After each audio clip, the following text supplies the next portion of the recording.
Hello and welcome. This is Dice on Ice. I am Connor Davies, the Dungeon Master, and today we're playing Crifoth Reclamation, Episode 2. Something wicked this way comes. We see darkness. It is a blanket of shroud that covers you all. It is quiet. Too quiet. The only things you hear are your own breaths rising and falling as your chest does. You hear your companions' breaths. You hear them echo throughout this small cavern you found yourselves in.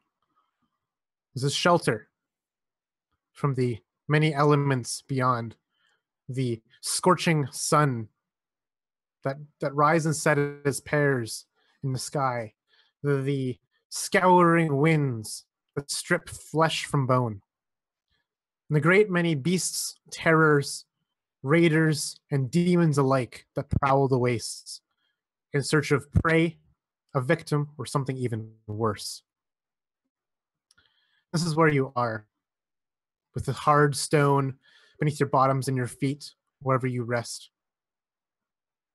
We're going to start with Gobachun. You've been nursing many wounds that litter your body. It's been an hour or so since the high action-packed scene we had found ourselves in last session. How do you feel? What are you thinking about? And what do you say or do in this dark cavern beneath the surface? Gobachun takes a pull from her water skin and just savors it as it goes down. She's a little groggy, having only recently come back to consciousness, and feels confused because she doesn't really know how they ended up being under the force of this heated dragon figure to being in this dark cave. And she looks at her hands.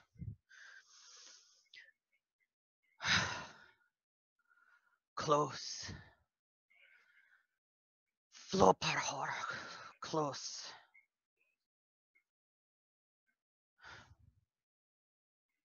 And Bone Whisperer would know that she's referring to sleeping forever, which is easy enough to make out in Orcish, but it might not be a concept that Bone Whisperer understands fully.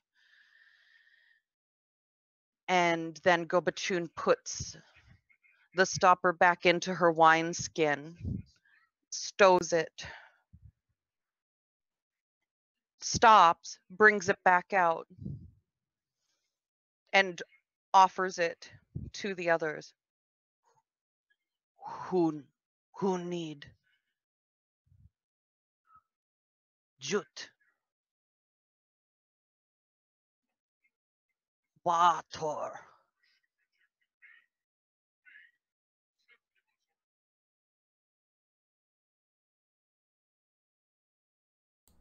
I think that Bone Whisperer would kind of reach over. You would see, like, in the dark, just this bony reptilian hand.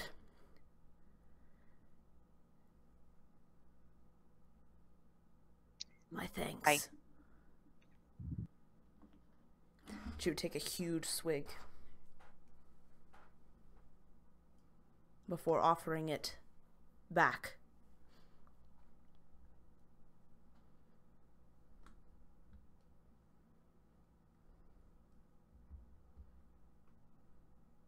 Carnage, the motionless figure beside you, unconscious and limp. You feel her breath continue to rise and fall, ragged torn, labored, uneasy, but still it continues. You see her in the dark, your devil vision allowing you to pierce through the darkest of darknesses. You've cradled her perhaps against your arm with the stony outcroppings or some combination thereof. She begins to stir as she lifts her neck and head up to make sense of her surroundings. She barely makes out any sounds from her hoarse throat before coughing. A bit of blood, a bit of phlegm. Who knows what else? Where am I? She mutters. Her voice is dry and crackly. Carnage.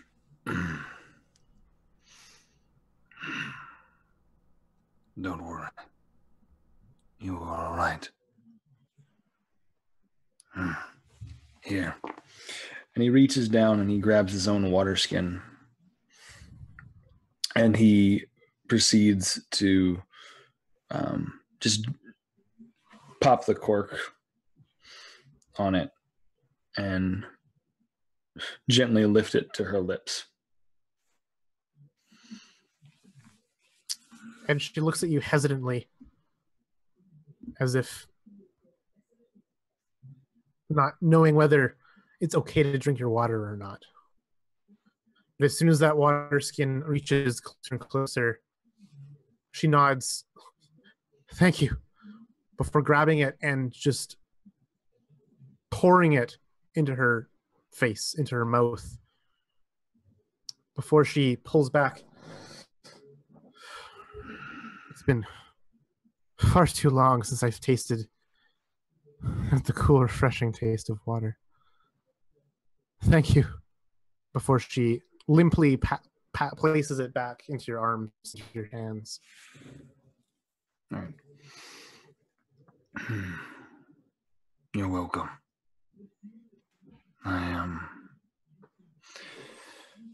What were you doing out there?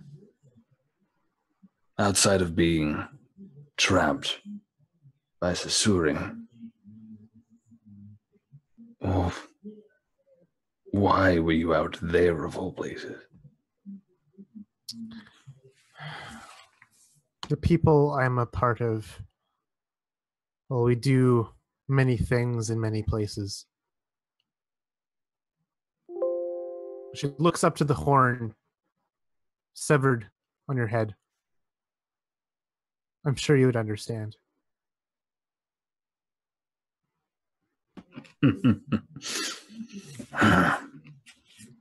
And he like chuckles a bit. And then he looks to her. Just dead-eyed. Try me. I'd love to hear your story.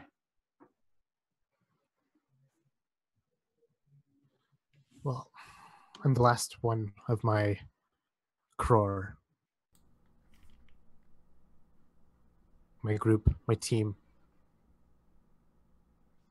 I know that for sure. When the time intervening from then to the now, trapped in that wooden cage, that death trap. It's almost beyond me. It's foggy moments, blurry memories. You know, I imagine you know the hunger well. It erases moments of our lives. As you say the word hunger, he like grits his teeth and runs a hand around the red stained portion of his mouth and neck. Yes. Yeah, I do. Just get some rest. Yeah. I want to know more, but when you feel better, when you're able. Thank you. You don't hear those words much. But thank you for all of this. And she gestures just to the hospitality she's been presented amongst strangers. She grabs you, not firmly, but gently on your forearm before whispering, thank you again. And she curls into a ball, her back pressed against the wall of the cavern. She slumps her curly horned head between her knees, kind of fetal position, and get some rest. I imagine that Carnage is not used to like kindness in terms of being touched like that in any way. And to feel that, he like almost wants to cringe and pull away. But then he looks as she like falls limp and goes back to sleep, and You're a fellow tiefling. I'm not gonna leave you out there. Shit. What have we got ourselves into? and I think at that point he starts walking.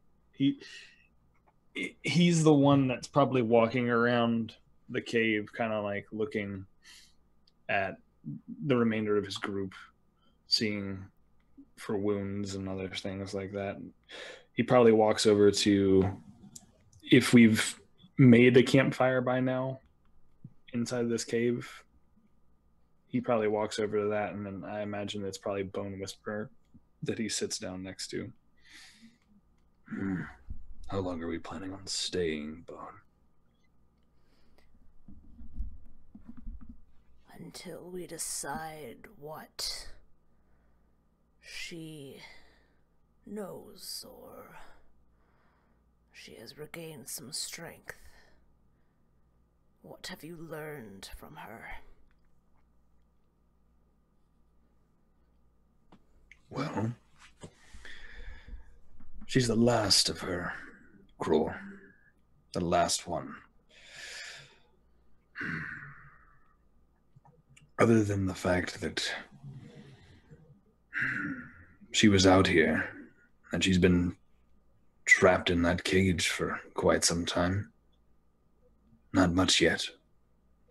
But I'll find out when she gets better. I promise.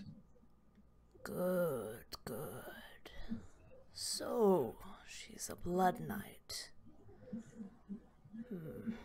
It's quite far for a blood knight.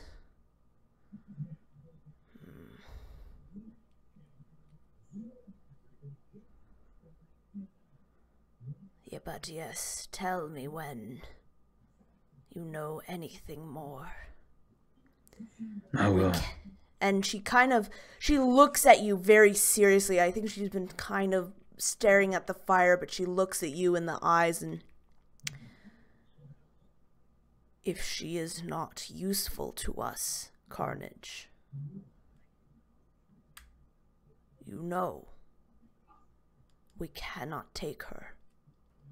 Can I turn her into water? If she is not useful to us. And you didn't notice the entire time, Carnage, that you've been talking to Bone Whisperer, but Gift has been standing like kind of off to your side, out of your peripheral, and looking at the sheared horn and the what she thinks is a sigil on it. And Connor, if I could make a roll of some sort to try to figure that out, that'd be great. Yeah, you can give me an Arcana check. Okay, let's do that.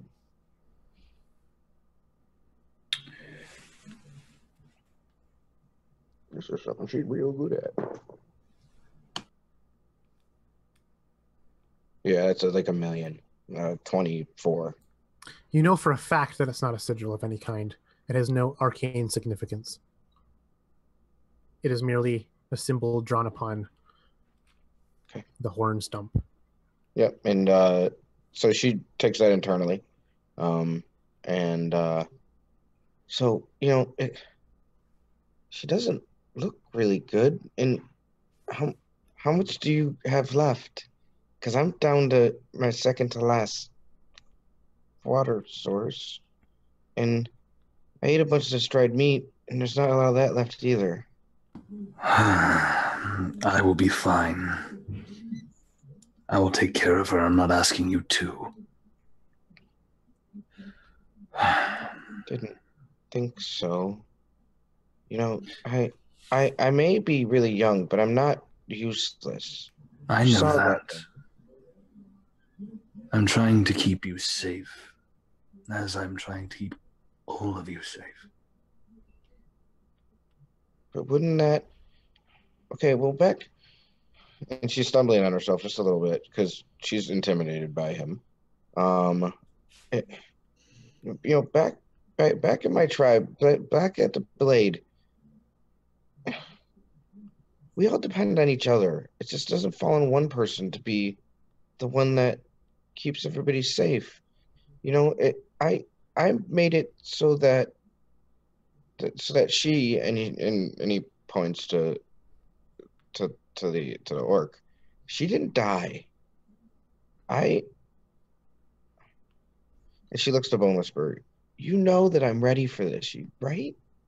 And you should be proud of that. I'm not saying you shouldn't, but what you need to understand is that this is not like your tribe. There will be things that you will be seeing that will... We saw a damn dragon today, Carnage. I thought that those were legends. Have you seen one before? Me? No, I can't say that I have.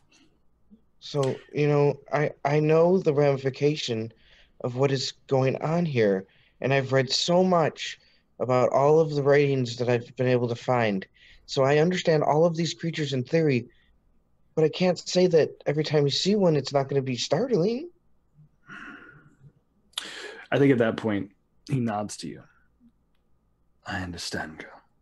And I'm not trying.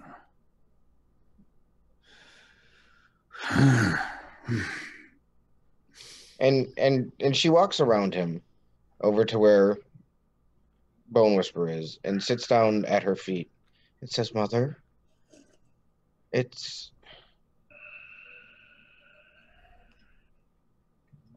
thank you. Thank you for trusting me to come do this, and knowing that my special gifts that I have, that I've learned faster than anybody knows. I thank you. And she kind of kneels into her lap with her face. Carnage looks to Bone. Leave the tiefling to me.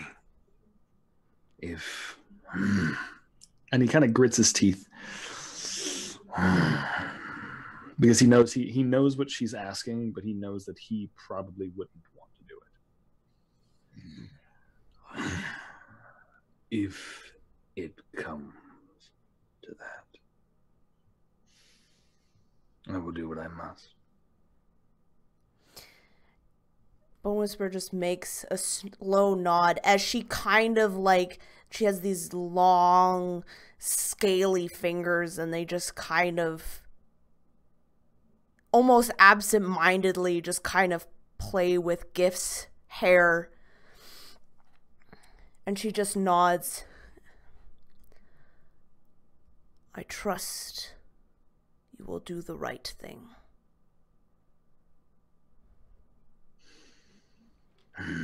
Sometimes I forget what the right thing is.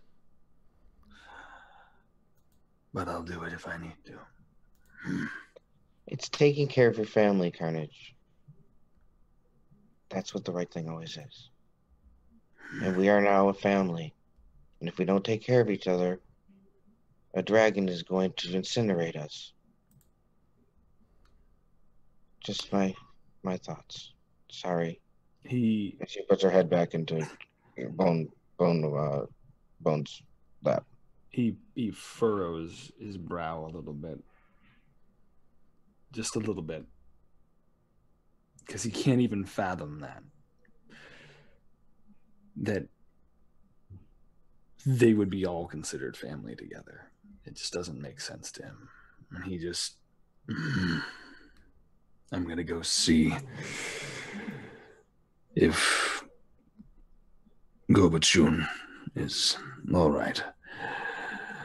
Maybe she can help me resuscitate the tiefling better. And I can get some more answers for you.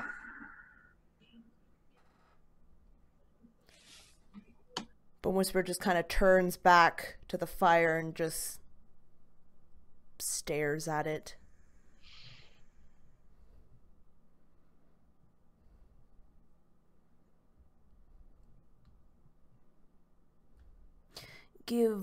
And then before you leave Carnage, Bone Whisperer would give Gobochun these. And she gives you these almost like raisin-like purple berries.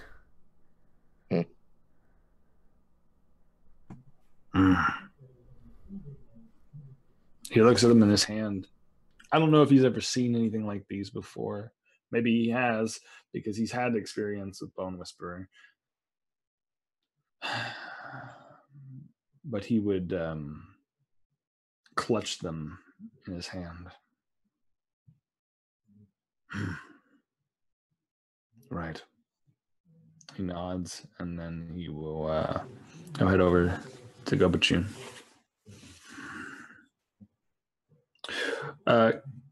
Tamiko, what would Gobachun? I don't know. Is there a is there a name that she would go by other than like doing the full name of Gobachun? Would there be something that she would regularly be called? You could probably just call her the orc, and she'd know what you were talking about. Fair. Orc. Are you better?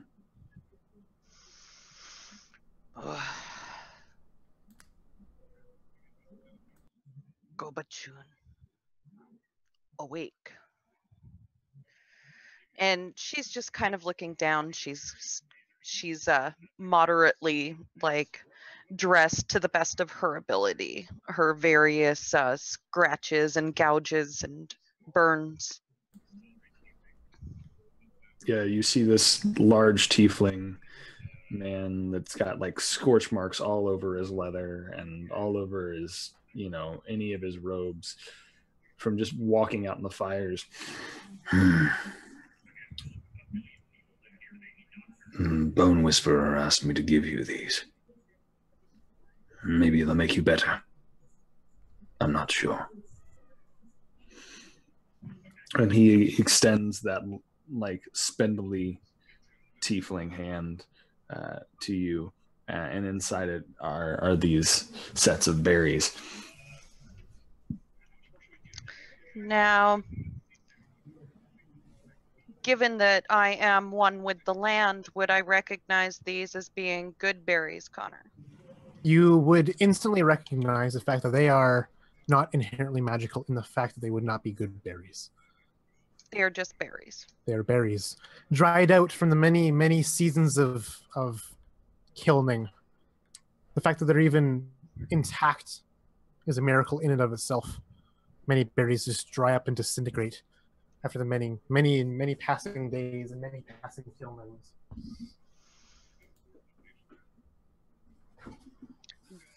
Gobachun takes them, sniffs them, and nods. Says, someday, maybe grow more. That's an honorable thing to ask. But yes, maybe. I come to you because I'm going to need your help.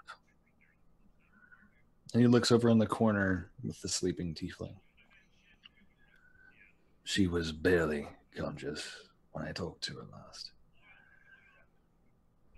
We're going to need to get her to at least a stable state before I can interrogate her further.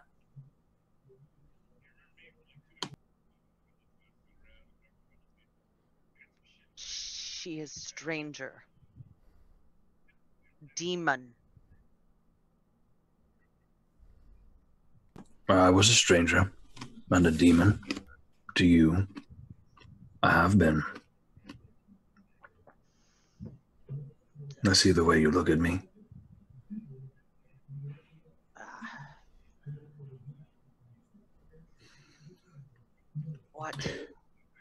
What you need Gobachun do? Fair. I respect you for your prowess and survival, and that alone is enough.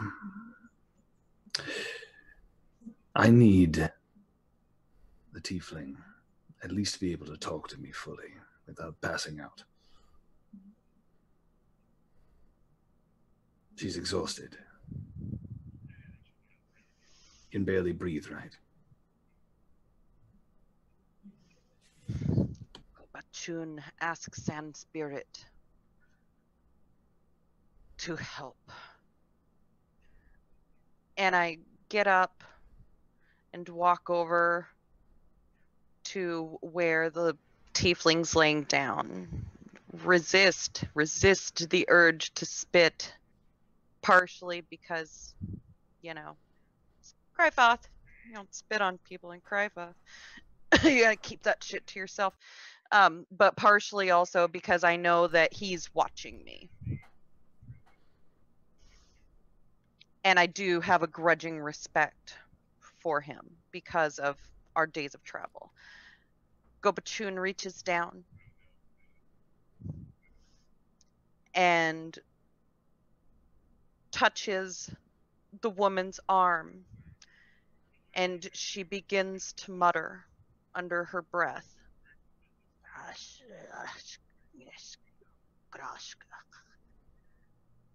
And the sand the dust picks up and swirls around, and some of her wounds heal up. And I am casting Cure Wounds at first level. Awesome. Tell me how many grit she restores. 6. Nice. She flinched at the contact of your hand on her arm at first, but as she began to stir a bit, raising her head, and as the dust swirls around her, she looks to you in the eye, and you could not hear it because of the sound of the sand itself, but she mouthed the words "thank you." She then flexes her emaciated skeletal hands, kind of. Now the feeling has come back. She cracks her neck. You can see just her collarbones, her neck, just even the ridges of the vertebrae of her neck protruding through the skin. She is waifishly thin. She nods to you and mutters again, "Thank you." Gobachun nods once. I am And well. then walks back over to where she was and hunkers down. Doesn't fully sit, hunkers. As you get ready to leave, Gobachun, it's surprising because Carnage is very stoic and very quiet for the most part on travels. But when he reaches out to you, he reaches for your arm. You didn't have to do that. But thank you. She may know about sky terrors. That you may. I will find out. Ah. And at that point, I think Carnage does kind of go over to her, almost like when you approach a wounded animal. Though his large frame hunkers down, he kind of squatting in front of her. Now, how do we begin this? I'll start. My name is Carnage. I come from a claw.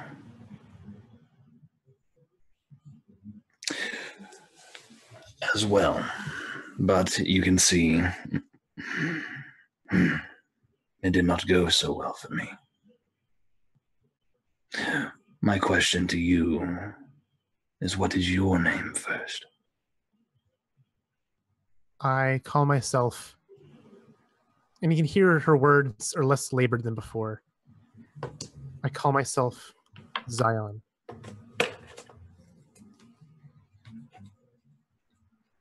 That is what you may call me.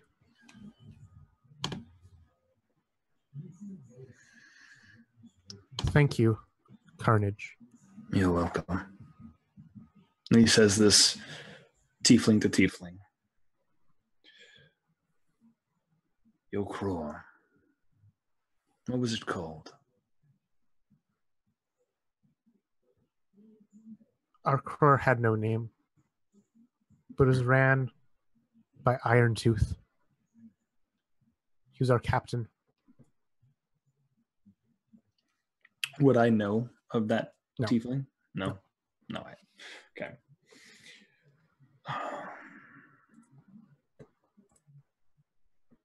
Very well. Now that you're awake, what can you tell me? Why were you out there? You saw it for yourself. That What? great sky terror, as the orc had called it. That's not the only one. You were chasing that creature Chasing the dragon, as it were. alone. No. With You the mean that- crore. Our crore. Our whole crore. That was our task. Our mission given to us by the Elder. Yes. I see. It is not the first to awaken from its slumber, and it will not be the last. Did your crore have a plan? Our plan was a simple one. Observe. Unfortunately, the inhabitants of this gulch did not take kindly to our presence in following its god around. And at that point, he's just listening to her and like watching, and he then listens to outside. What is he hearing outside? Because I think at this point he's also thinking about what's going on and the threat that is looming outside. You know, obviously they're just in this cave. So You hear the whistling howl as passing wind bellows and makes that sheer noise that does as it passes through around the cave entryway. The way out is obscured by thick walls of sand. A sandstorm is passing through this canyon way. It's locking you in, essentially. What else do you know, Zahn?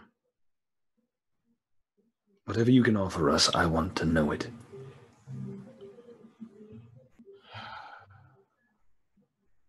That dragon that we faced, that we ran from, it is more than just a dragon. As terrifying as they might be in Crifoth. They call themselves the Harbingers. But of what they harbinge, we haven't figured out yet.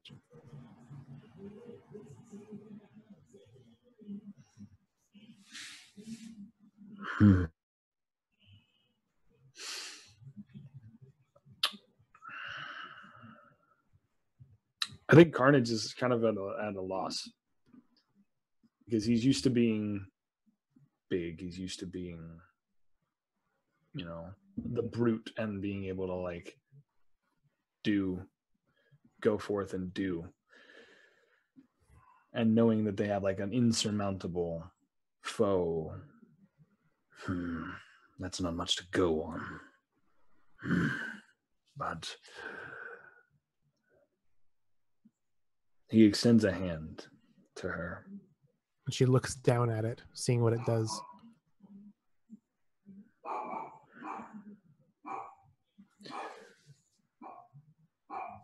from one fellow tiefling to the other, as long as you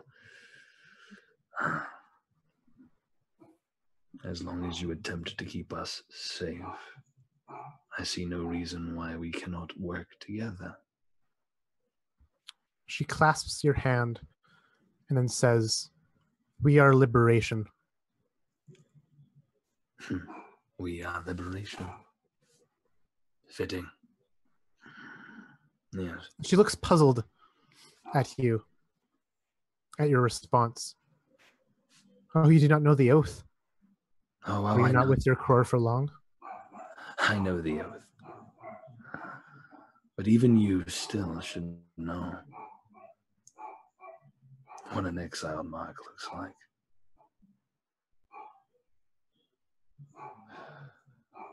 They did not want me after a while. You make certain choices, they don't necessarily want to keep you around. I understand that. I understand that well.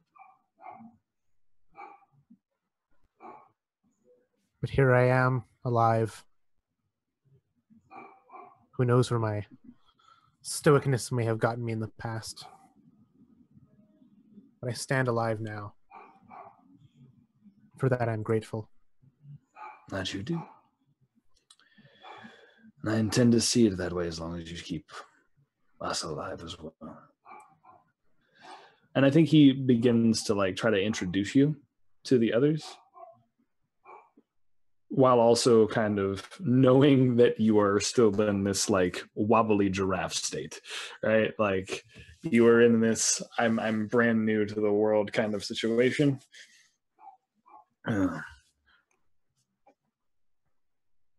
I will warn you, I'm not with all tieflings. Hey, I saw that.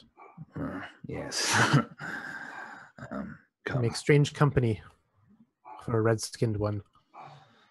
Well, when one makes the choices that I have, you don't really have the room to pick and choose who your friends are. I find myself in the same spot. And she chuckles. This year, and he begins to walk to the fire. I assume that Bone Whisperer is probably still around there.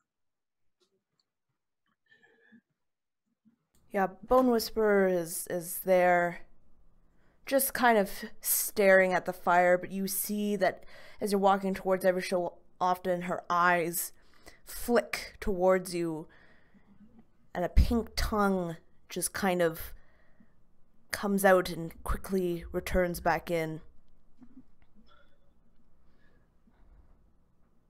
This here is Bone Whisperer. Can it speak?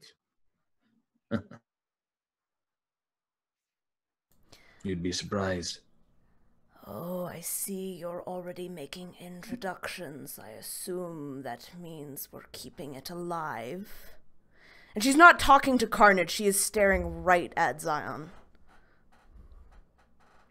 It does. Yes.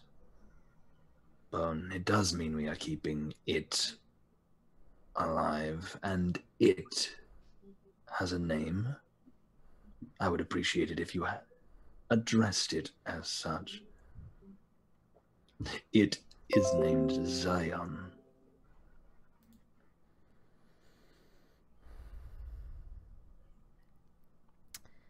You mean like paradise? She looks up as you say that, Gift. Yes. We each seek our own Zion.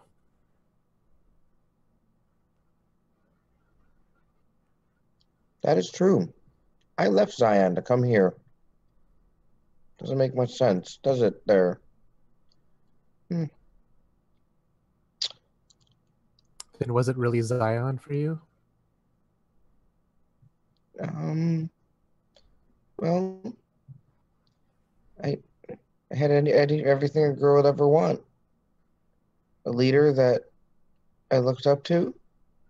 Two parents that loved me very much. A little sister. It's yeah, I think so. And then Bone, who as the other two have heard, I call her mother, but she's not my mom.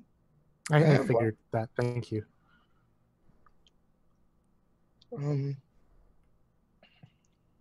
So yeah, because as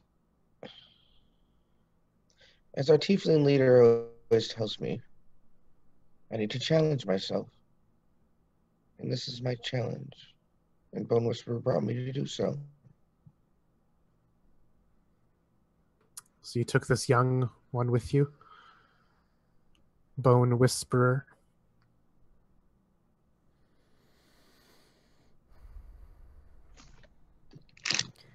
She has proven herself quite useful to us. That is Gobuchun, and she kind of... Ah, yes, the orc. She looks at you again, Goba, and gives you a nod and gestures to the point where you grabbed her on the shoulder, nodding and bowing, slightly with her head, mouthing the words, "Thank you."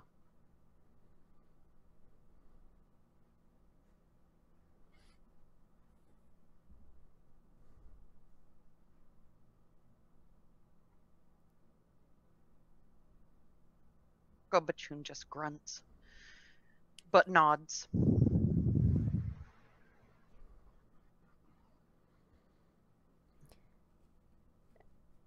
And at that, Bone Whisperer would turn to Carnage. What information has she said that has deemed her such a asset to us?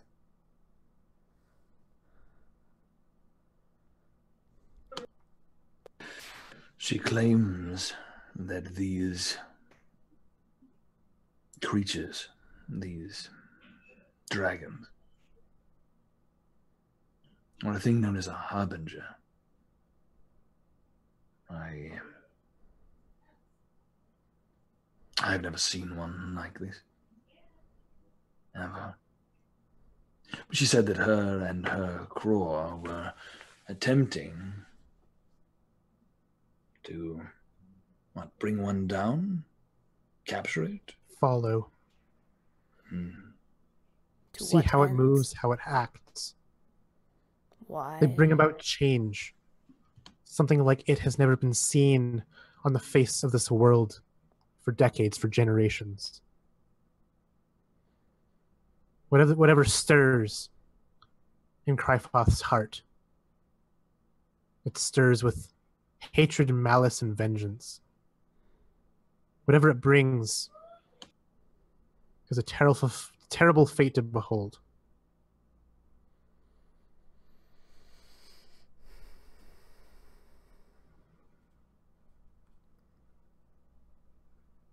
The world is angry. I know you feel it. We all feel it every time we close our eyes. How long has it been since you've had a decent night's sleep? When were your mind wanders to a place beyond? You cannot count it on your own fingers. That is the doing of one of these harbingers that I speak of. You've seen the ravages of war all around you, where brother begets brother, where once docile creatures, such as the Suri that dwell in these canyons, are emblazoned by the passing of their sky god. That is the doing of these harbingers. To what end they bring, I can only imagine. But it does not bode well for anything that calls this world its home.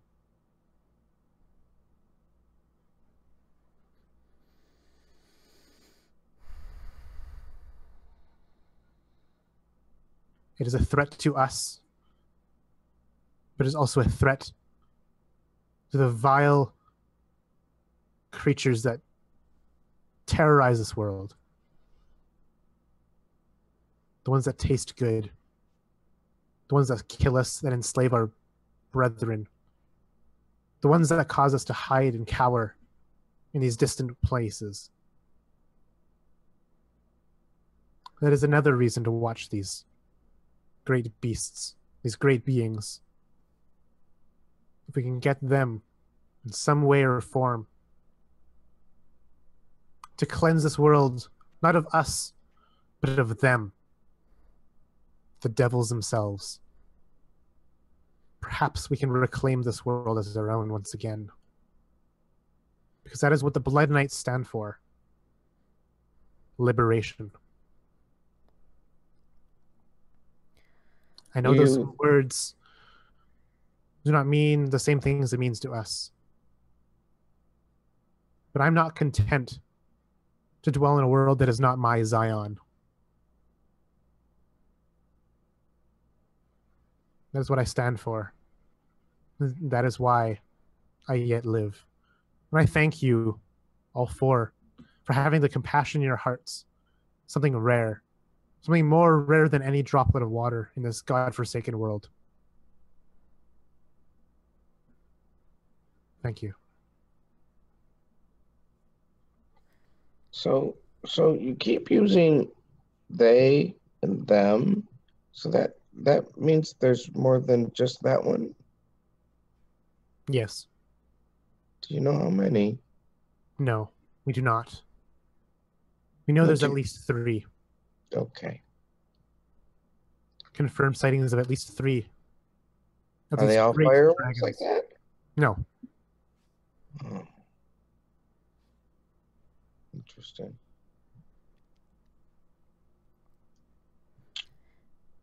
But we were not tasked to follow the other ones. We were tasked to follow this one. The one that I was an offering to when you chanced upon me.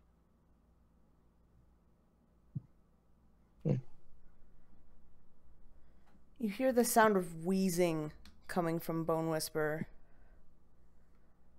It gets louder and louder, and you realize, Gift, you know this right away. This is Bone Whisperer laughing, or at least attempting to. She turns to Carnage. This is what you deem worthy of life, worthy of to follow or to lead us, is the crazed ideas of some sand-sick tiefling who talks of great harbingers and dragons and wars ending and it has always been like this.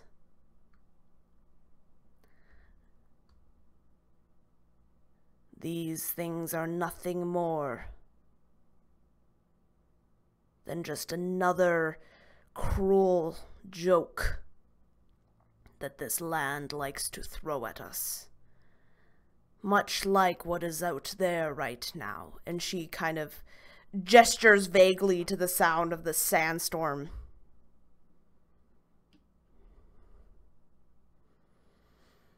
Carnage. I expected so much more from you. At that, you see his like the white hairs that like mount his dreads rippling from just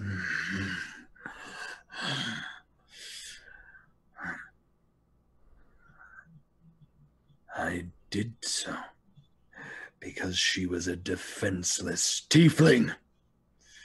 And I know exactly what that feels like. I did not know what her mind said was.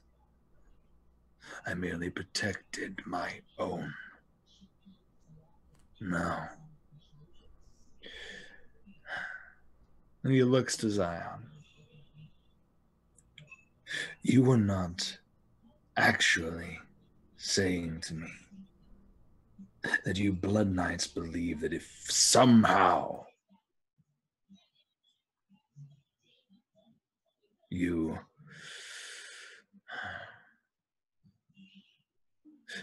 capture or wrangle or understand these beasts, that somehow there'll be, what? Blood fountains of demons dying left and right? A purge of all the wickedness? Is that what you're hoping for? To hope so high is a folly. But yes, what you had said is an exaggeration of the things I claim. We do not wish to wrangle or tame such a beast, for it's like taming a forest fire itself.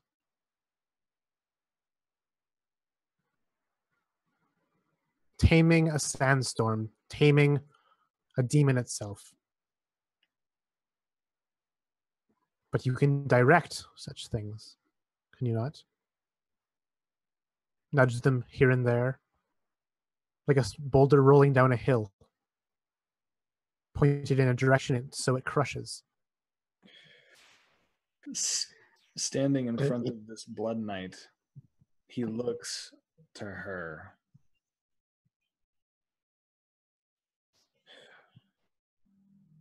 I admit, there are a lot of things that I stand for that are very much what you do. I understand where you were attempting to come from. But what you are asking is suicide. You are asking to wrangle a harbinger like a bull in a pen. You cannot do that. You cannot control it. You cannot control a demon, can you? I kind of can control a demon. And Zion looks to you, like literally turns as you say that, startled by your interjection.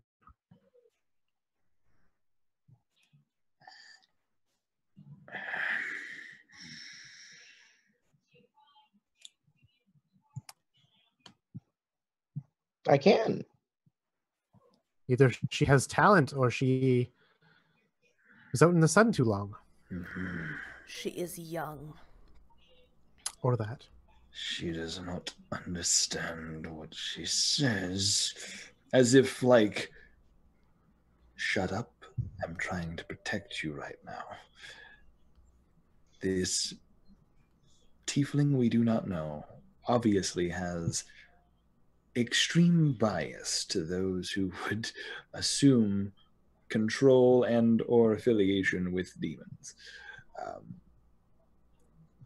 And so I think Carnage looks to Gift as sensitively as he can for this big tiefling.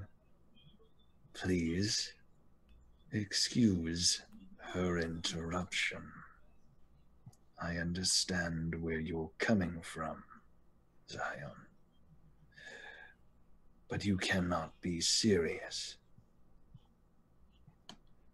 You are right in that it would be suicide to go out and march through that sandstorm, to go wave your hands in front of such a beast and say, go that way. Yes, you're right. That is suicide. You'll be gobbled up, become nothing more than a pile of plasma. Then what are you suggesting to us, then? I'm telling you what I know. I'm telling you that we've been studying this creature for months. Almost a whole year. We saw it emerge from its slumber. We know where its once tomb still stands. It is far from here, but it is still intact. I say tomb because I do not know whether it was sleeping or dead. Someplace in between. But it is now alive, and that is the important part. So someone or something must have woken it up. Well, yes. You're right. You're correct. We have our guesses, our theories of what forces may have caused it to awaken. That's why we study it. We will follow it. We see how it acts and where it goes and where it plans to go next. It has passed already 2 more that we saw of these tombs that show themselves to be the resting places, the cairns, the beds of more of these harbingers. We've seen of these things awaken. The one you saw, it seems to be the harbinger of harbingers, if that makes any sense.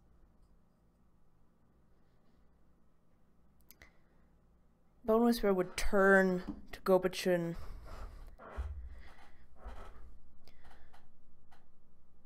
Your wisdom of the world as a fierce warrior, I respect that. So what say you, Gobachun? Gobachun, not know words. Harbinger. Liberation.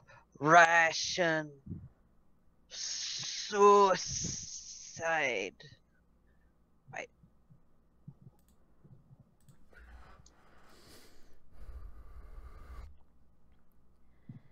And I think that you would hear these guttural words come from Bone Whisperer's lips, and they are the words of the orcs.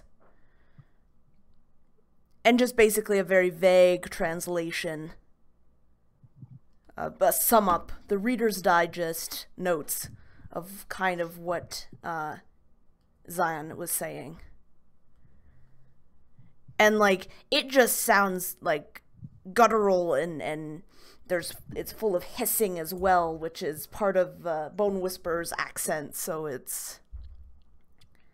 But when she's done, she just kind of looks very seriously at Gobachun.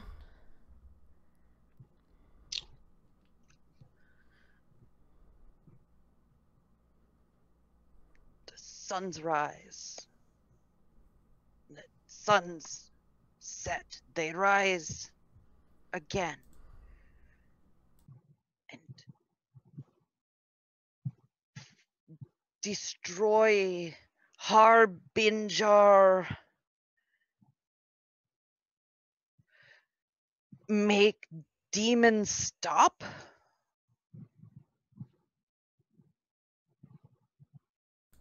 That is what this Zion is proposing, yes.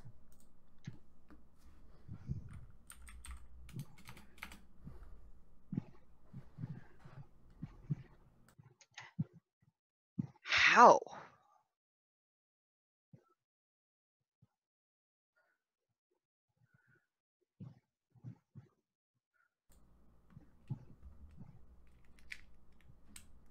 Gobachun, powerful, but face Sky Terror, weak.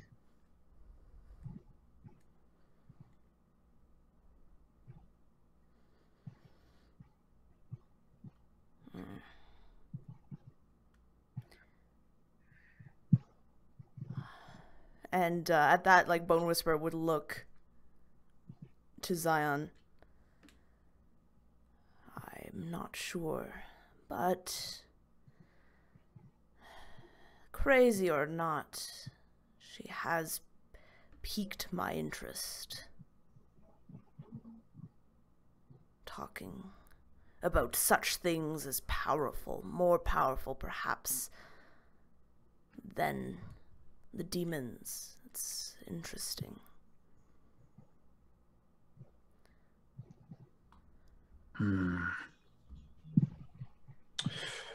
I think Carnage would then look to Zion.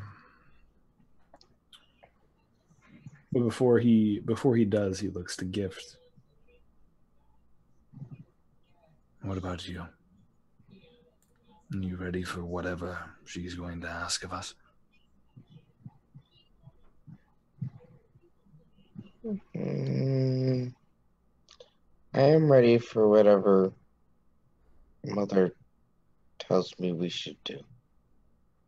And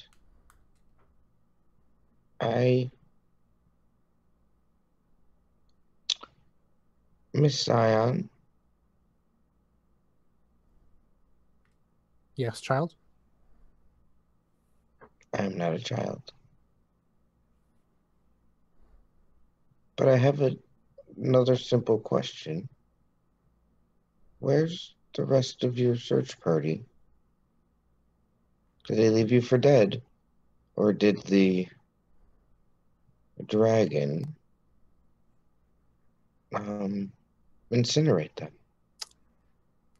Neither. She, like, chokes up a little bit at this. Neither. She then says again, more firmly.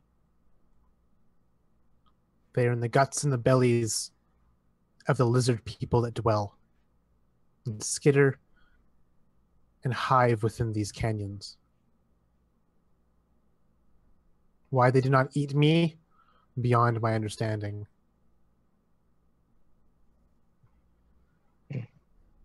How long were you in that cage for? Do you think? If I was able to count the sunrises, which I couldn't, I'd say she's like looking at the frailness of her arms and the complexion of her skin. Months. It's terrible. So you're asking us to help you find a cave that may unlock the secret to all this? I am not asking you of anything. I am telling you what I know. She looks to Carnage when she says this. But yes, there is a cave far from here, but I'll know how to get it once we get out of this labyrinthian maze of unending stone. Carnage If you wish to follow me there, that is where I'm headed. Carnage takes a moment, because it seems like this last bit is addressed to him.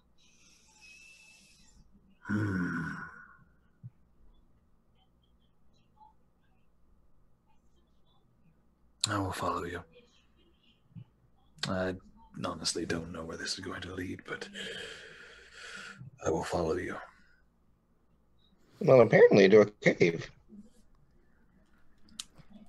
So quick to abandon your family, Carnage. I'm not abandoning you. I'm not insinuating that I would leave without you. But what if we don't want to go? What if us two and the orc decide not to go? Are you going to follow the one of your kind, or the ones that have been here keeping each other alive, and the mother who took you back in? Which I don't even know how she knows you, because she's been in my life for as long as I can remember. Bone Whisperer has outlived a great many years. I remember her. But I will, I'll tell you this. We can't go out that way, obviously. Referring to the large sandstorm outside. So what other option do we have? We stay here in this cave until the sandstorm dies down, and then we get eaten by the Suri, or incinerated by a dragon. Those are the options you have. Then, if we follow this tiefling, which all of you are so wary to do, she at least seems to know a way out and continued passage. I, for one, am inclined to listen to the other options, at least.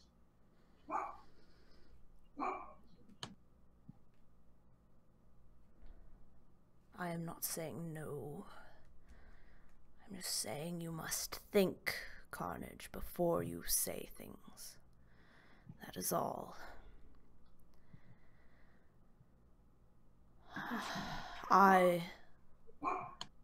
We will follow you for the time being. Another able body able to watch our back is not the worst thing in the world. She doesn't look very able to me. Oh, but Blood Knights, they are quite able. Trust me. Gobachun, it is your decision as well. If chance stop demons, Gobachun stop demons. And she smiles. Zion smiles when she hears that from the orc's mouth. Not like a sly, cunning smile, but like a heartfelt smile.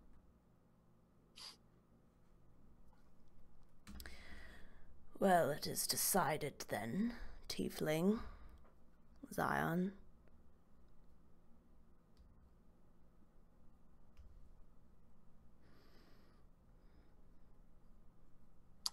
I will move once the sandstorm passes, for our exit is that way. Pointing to the exit of the cave.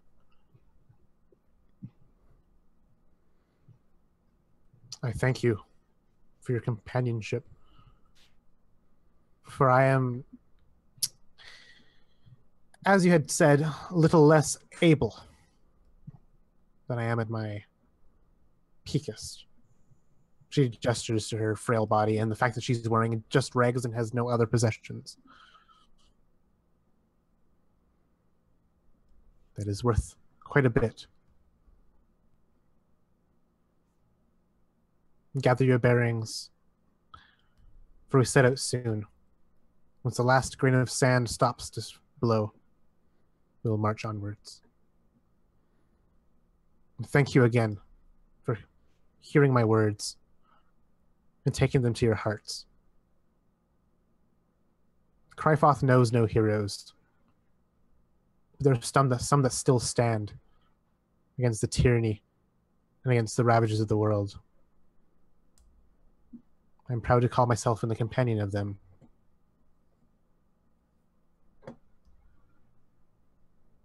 And with that, we're going to take a break to go take a pit stop, go to the corner store, maybe even take a flight to Paris, and we'll be back shortly. Thank you.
And we're back.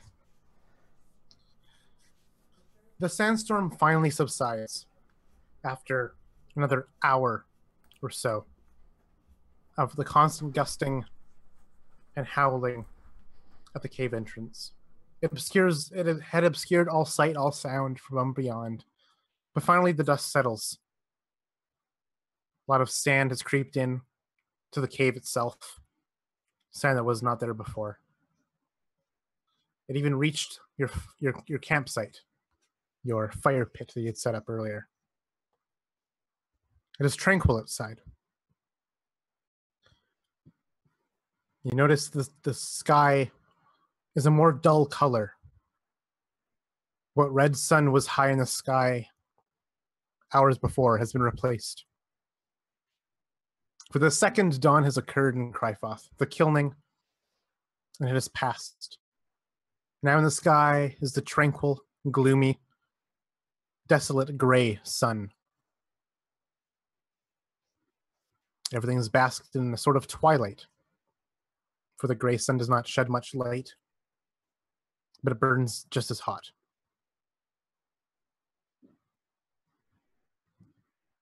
Zion has strapped wet cloth she's able to her feet as forms of sandals or such, just to protect her feet from the many shards of rocks and glass and sand that she'll be walking across in the mere bit.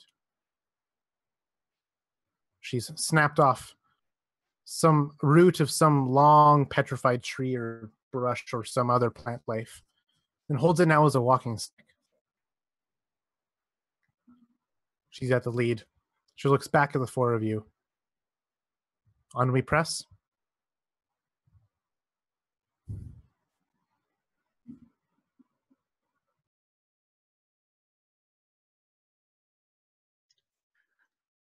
Lizard men in the canyons. Should we cover? Yes, if we were spotted, it might be the death of us.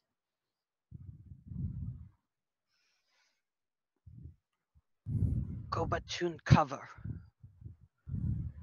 And she holds her stick in both hands and swirls it as before, and the dust rises and creates an obscuring cloud around the group. And I'm casting Pass Without a Trace.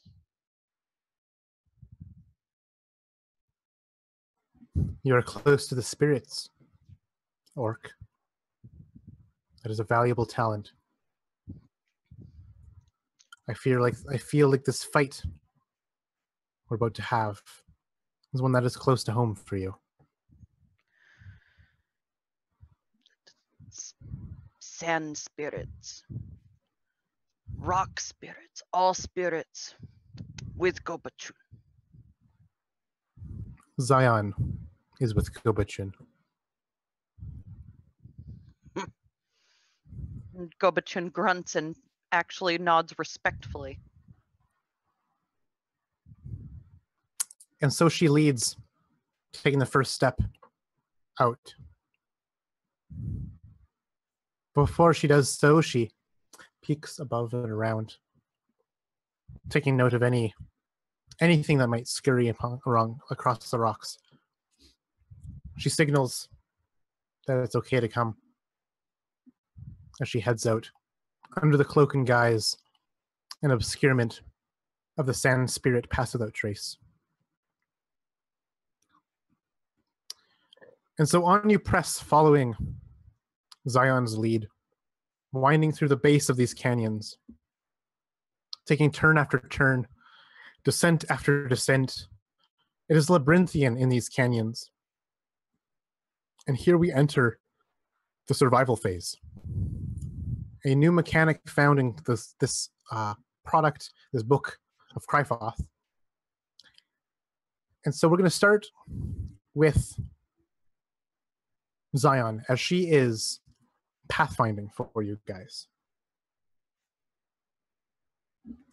Let me just make this PDF a little bit larger because I'm not that good with my eyeballs. All right, and she is using her straight up perception.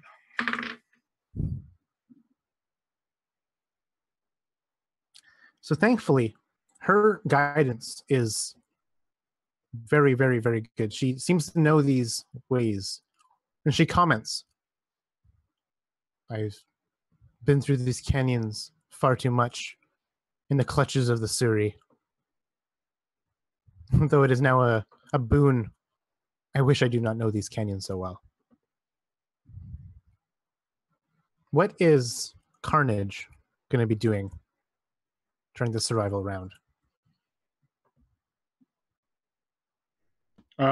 Yeah, so sorry guys. If my dog is in the background.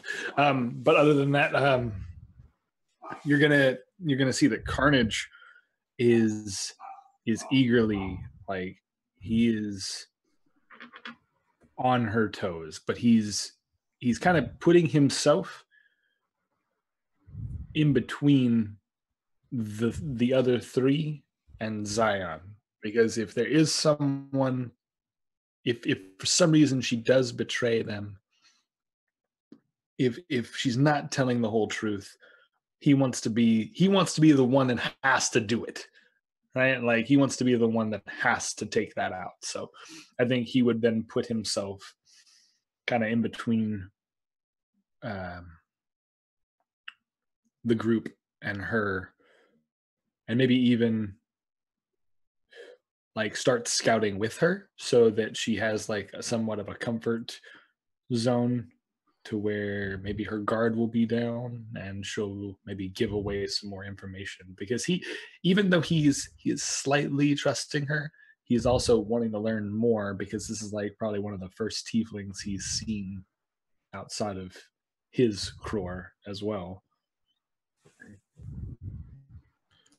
So in your travels together with her, as you sometimes stray from the party a bit, as you scout ahead over these nooks and crannies and canyon passes and such, just to make sure that they're clear, she'd tell you, this area you're in, the locals call it the Fire Gulch.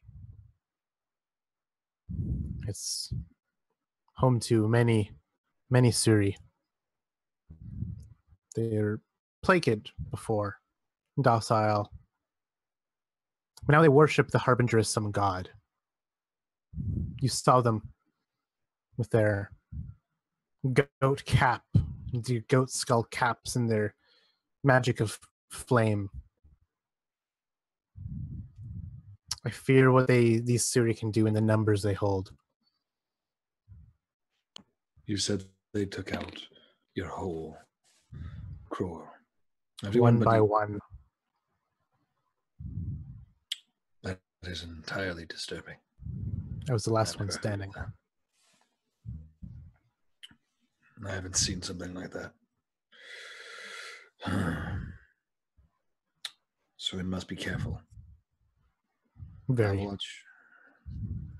And I imagine they were probably like walking along this narrow passageway, and he, like on this canyon or whatever, trying to get the higher elevations, looking through these gulches.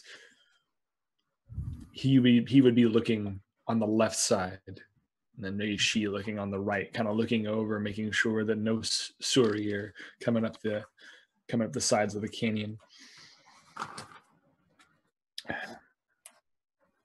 You said your Kror had no name. Yeah. Did Why? yours? Yes. All of the crows of our chapter have no name. My chapter was known as the Raging Bloodkin. We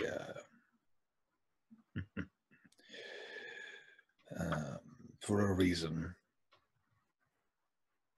But as you can see, and he kind of gestures to the upper half of his face, where it seems that his red skin that is normally very crimson and dark, the upper half is now turning into a slightly more pallorless pink because he is slowly draining of that.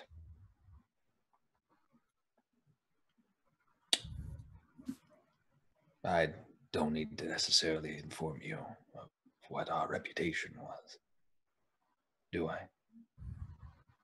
We've caught wind of your accomplishments.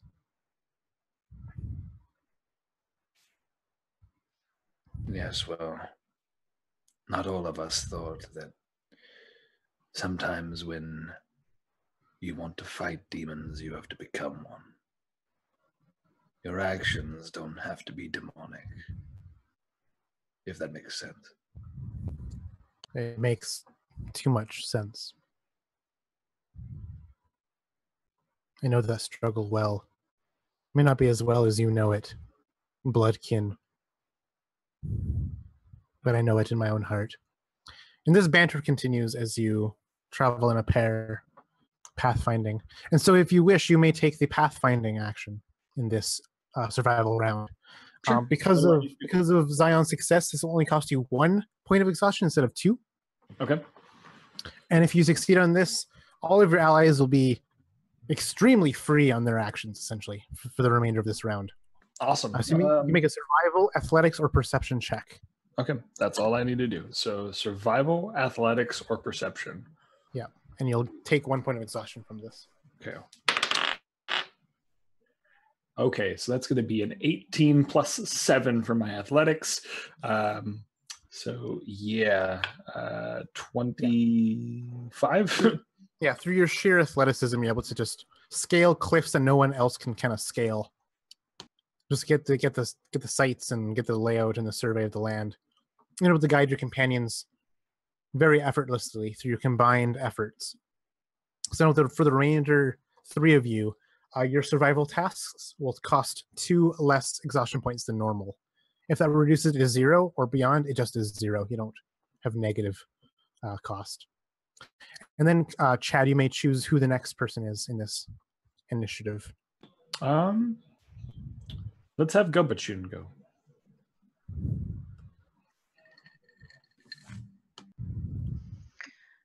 Gobachun is going to scour the harsh and barren land for any sign of sustenance that might possibly be out there. You never know. It's rare, but they exist. And so she will check nooks and crannies, turn over rocks.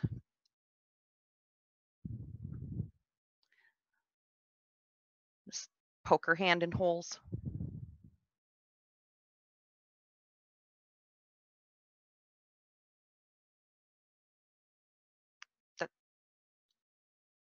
Uh-oh, I can't hear you, Connor.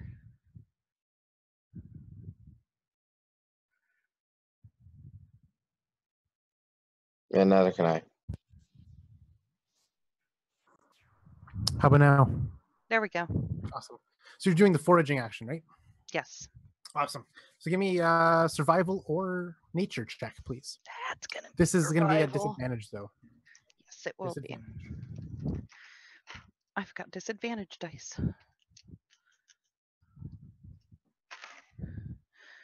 All right, 18, 14, so 14 plus 6, 20. That's still good enough. The base of this canyon is home to the sparsest of vegetation, but it's vegetation nonetheless. And along with this vegetation, you're able to find shallows of muddy, thick water. I mean, someone of our world will not call it water, but you would definitely. It's more of a thick sludge or mud. And able to gather that mud, filter through the many leaves and other things you have to really sift out that crud that's in it. And you get 4 units of some combination of food and water that you've now foraged. And no exhaustion on that. No exhaustion, thanks. You had to pay no attention to where you're going because of the good directions and guidance that the two tieflings were giving in this canyon way. And Tamika, Awesome. you can choose who goes next in this survival round. I think I'd like to see what the little girl does. Sorry, not a little girl.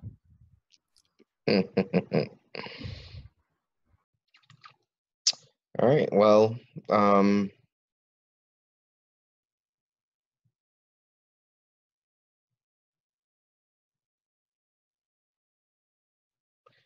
she is following very closely to Bone Whisperer. She does this quite often, sometimes as her own security, but also as security for Bone Whisperer, because she is old. Sometimes she's her crutch. So, I do nothing besides that.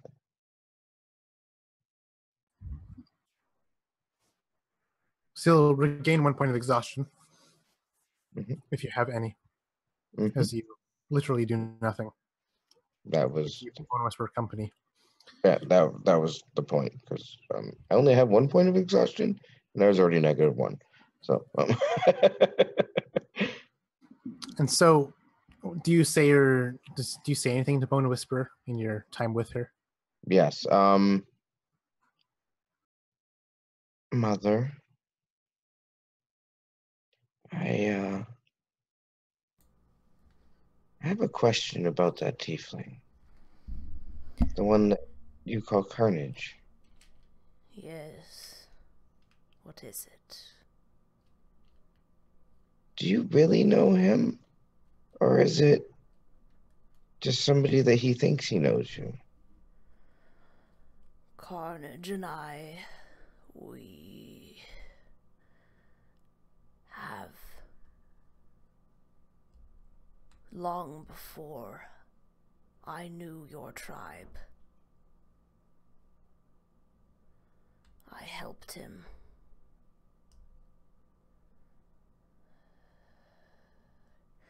He was what you are now. He was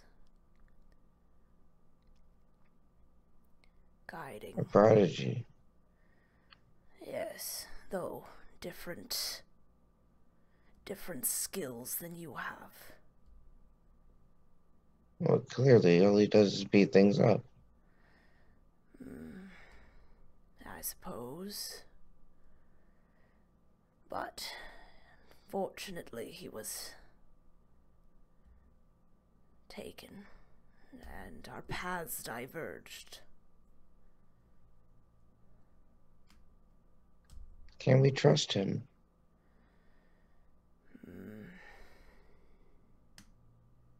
He took very quickly to that woman.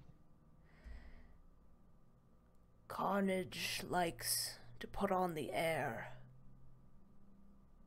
that most people do in Crifoth. One of hate, one of selfishness. But he has always had a soft spot for the weak, the underdogs.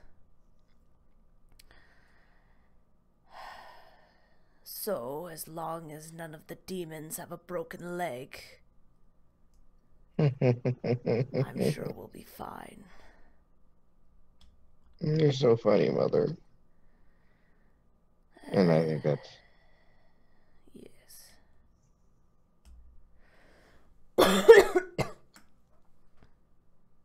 That was a perfect place.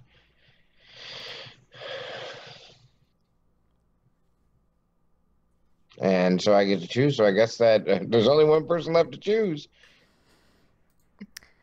So Bone Whisperer is going to every so often you'd notice that she like leans down and she like moves the sand aside a bit, and she like picks something up and she begins to like kind of claw at it with her long talons, and she picks up little pieces of bone, which I'm sure are littered all across Crifoth. I'm sure there is no shortage. And so she carves tiny little designs into them. And I know this is not part of the official survival task. I know, I'm sorry, I'm breaking my own rule, but I want to cast augury, using it as a ritual for 10 minutes of just, I don't know if you would allow that, just her wandering for just 10 minutes and just kind of etching little, what she's going to do is she's going to etch little designs into these bones. And she's going to occasionally just kind of roll them in her hand. And as she does so, she'll roll it and then she'll look at what they reveal, and then she'll roll it again and look at what they reveal, and just keep doing that until she gets some sort of message from the great spirits. Totally. A note to all the players out there that may be planning to play in their own versions of Crifoth. The survival tasks that are listed are not the comprehensive list.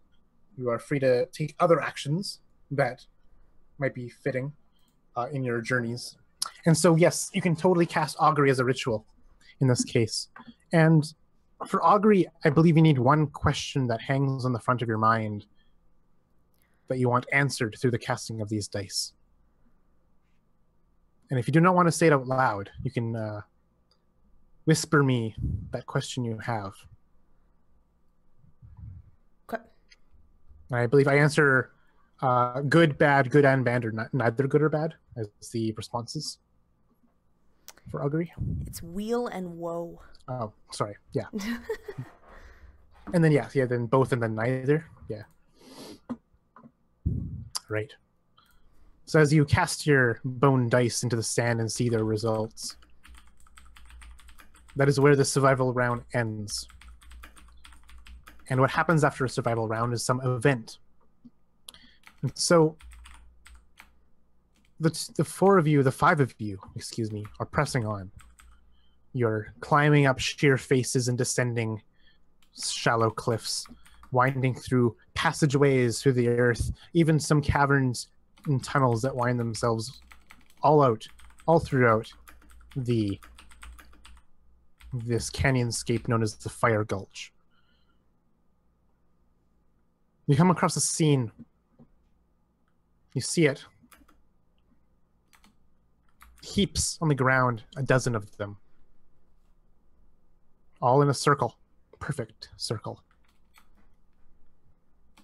Upon closer inspection, you realize they are buzzing with flies. Maggots spill from their skin, half decayed, half melted, half burnt. And they buzz with maggots and flies, and they fester and they rot and they stink, and maybe even the stench that hits you first. This way you're at, it's a grand opening in the canyon. You still see the walls on either side, but they are the walls have kind of opened up in a sense. The passageway beyond lies directly across from this pile of corpses. What are these corpses? Unidentified through the state of decay that they're in. Humanoid, for the most part. Some of them are not humanoid.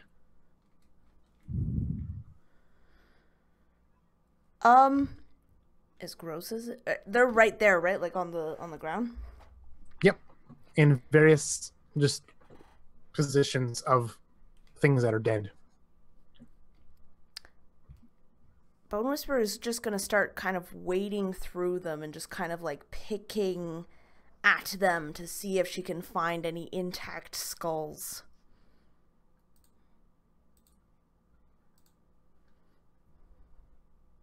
And as you touch one of these, you flip over a body, it's humanoid, to see the half melted, half decayed face of some humanoid. But you see the face is much more elongated, the bone is thinner. It's got the telltale brooch on what remains of its moth-eaten, bug-eaten, scavenger-eaten clothing as a former ash elf through the almost mithril silver-like emblem it has clasped on the various rags. As you flip it open, its jaw lolls open, and a swarm of nasty flies, each the size of your fist, come flying out one by one, harassing you as they fly around you and out. Bone Whisperer, as quickly as she can, is going to try and decapitate this ash elf and kind of rush back to the group. But as these giant flies swarm you, I need you to make a wisdom saving throw as you reach for your blade.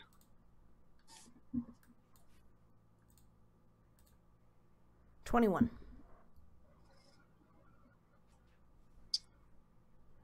Your scales stand on end, but you are able to still perform your action.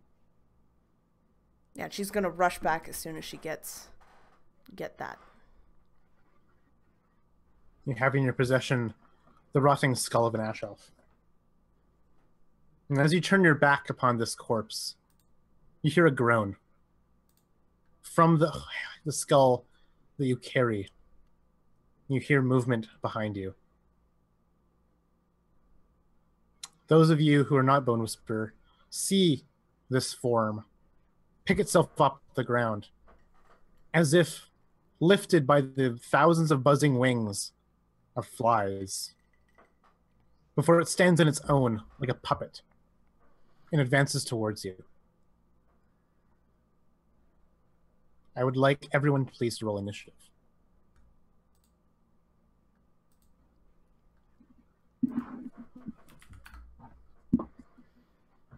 Actually, hold up. We're not doing that silly thing. We're just going to go around the clockwise around this. So we'll start. So Bone Whisperer did hers. Go between your next. We'll just go in the order as it appears on the overlay. Let's make things easy.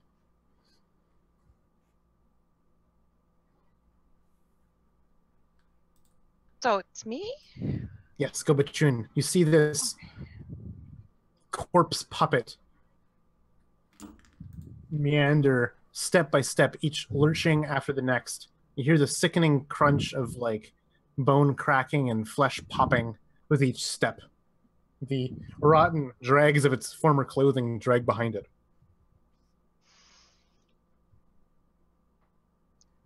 Sounds delightful.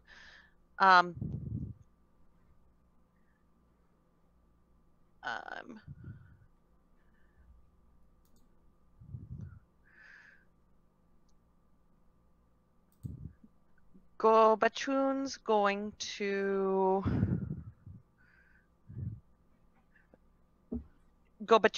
hold out her staff and just start spinning it around. And it begins to glow. Kind of like a glow and a sparkle. And then she shoves it out towards this figure. And she's gonna hit it with fucking fairy fire. And that should get everybody advantages.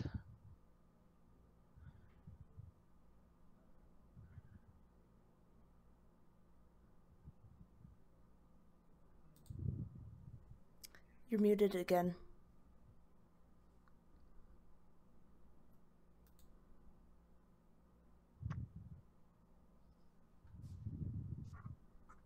How about now? There we go. So, it was a dexterity save, right? That is a dexterity save, and the DC is... Yeah, I got an 8. Oh, well, there you go. Yeah. It was a 14, so... So Fairy Fire is successful on this shambling undead creature.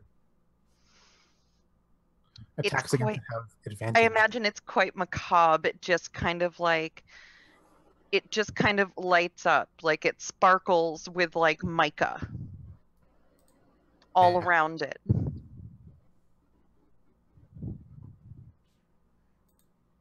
And so this form, headless, shambles towards you, Bone Whisperer, and it clubs at you with a meaty, decaying thing that used to be an arm.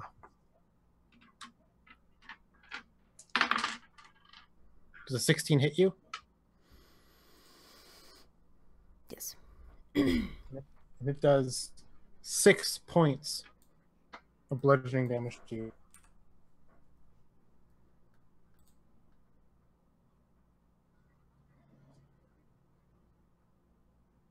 Gift, it is your turn.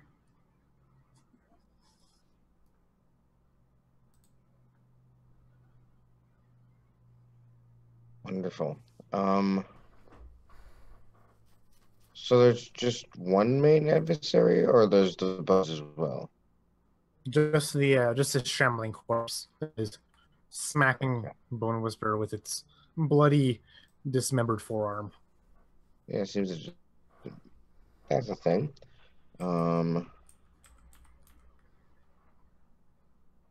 So if she looks at it, does it look as if it's been damaged?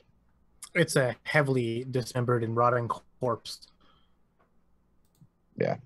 So yeah. All right, I'm gonna cast Toll the Dead on it.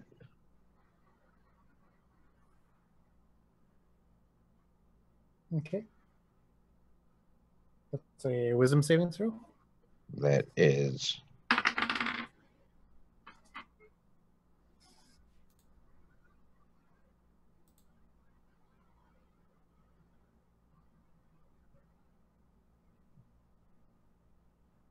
So I got a 3 on the wisdom saving throw. Yeah, that surprisingly that didn't make it. I wonder why. Yeah. All right. So it's missing some of its hit points, right? It is. Oh, the right die. Bam. That is a 9.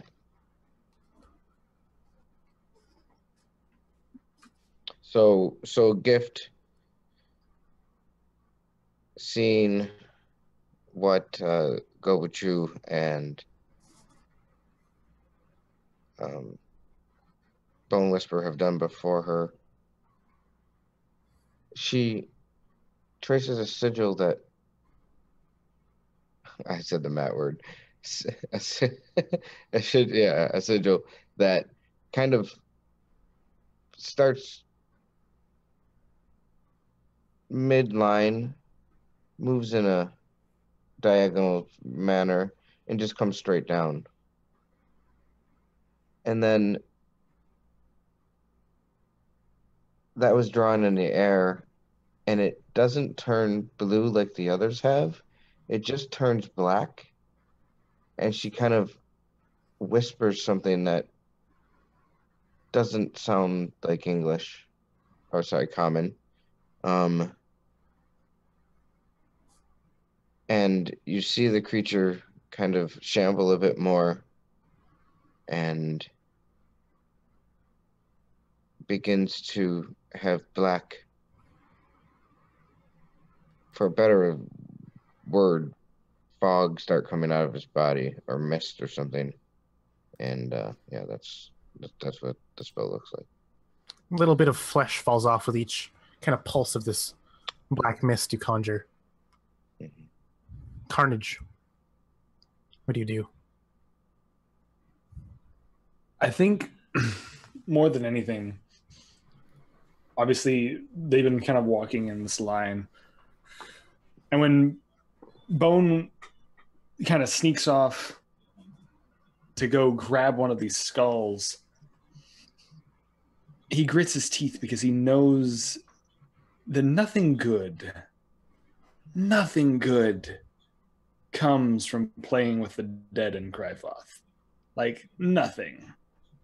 And so as soon as the form stands up, He sighs, grips the bridge of his nose. Not again. As if this has happened before. Like, Bone Whisperer, come on, get a new hobby. And like, he looks to Zion. I hope you're prepared for a fight, nonetheless. She holds up her walking stick. She says, I'll need a blade. Very well. And he looks to his pack, and I think he's just gonna flick her a hand axe that's on the side of his belt. She catches it. Use it well. I'll see you down. And he just starts heading down. I assume that we were heading down into this gulch. And yeah. That's how the map. Okay. So we're heading down, and Carnage just starts charging. Halberd one-handed in hand. He grabs onto the other side and then just takes a wide swing in front of Bone Whisperer. I imagine she's just out of the way as this blade comes in like a scythe and tries to just wail on this thing before it can take another swipe at her. You can go ahead and make an attack roll. Or 2, I guess, because you're 5th level. Okay, so one's going to miss, but the other one is going to hit. Well, hold on. Let me check that. 8. Yeah. 8 plus 4. That's going to be a 12 to hit for the first one, and then a 22 to hit for the second one. Both hit. Oh, both hit. Okay, well Yep. then, hey. Then I gotta just do some maths. Okay. That's 12. And okay, cool. So for a 12 and a 13. You can describe to me how you hew this Yeah, so undead. yeah, he is no stranger to bludgeoning and bashing things in Crifoth. Carnage, you hear this roar from the top of the canyon.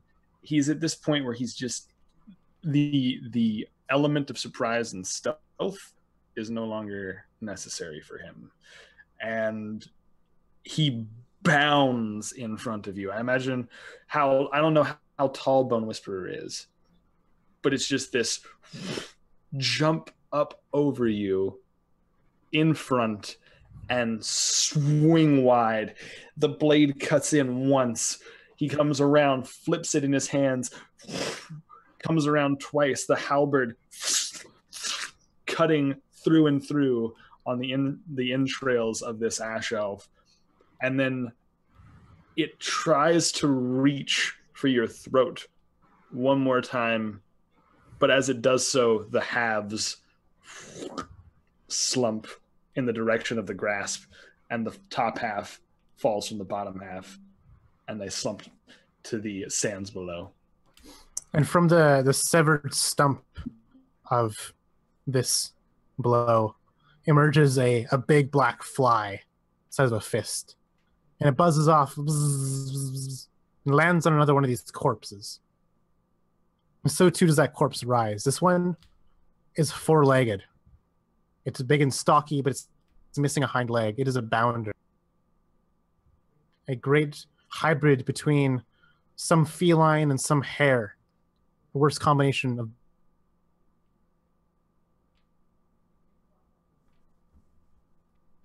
You cut out, brother.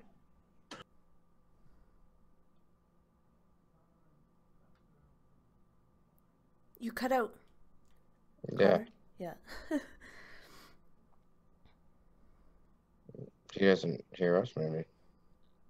At what point did I cut out? You were talking about the bounder, and then, like, as Cool. soon as you mentioned the bounder, you cut out. Okay, so the bounder the corpse of a bounder rises. It's missing its hind leg. It then bounds, as bounders do, towards you guys, about 50 feet away from you. But it closes a different distance in 1 or 2 hops, despite its hobbled leg. But before it reaches you, Bone Whisperer Carnage, a lithe form comes out of the corner of your eyes, banishing a hand axe. She tosses the hand axe and lands and slices into this thing and lands in the sand behind it, where she leaps into the air to pick it up from the other side of this bounder.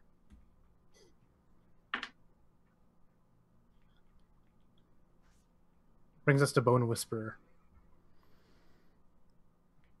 This is all happening behind Bone Whisperer. She kind of walks away.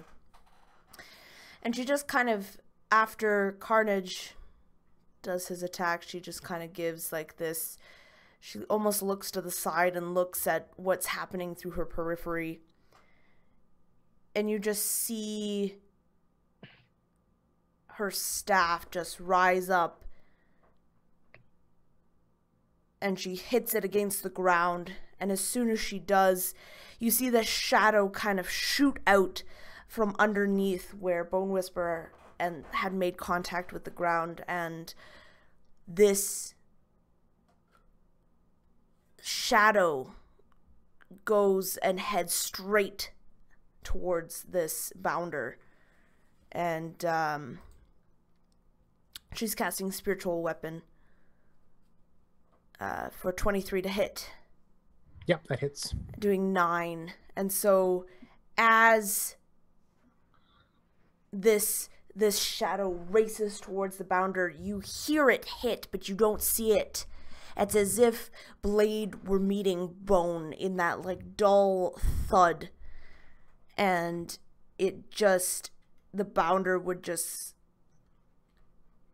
like kind of recoil as this shadow, this thing has done damage to it.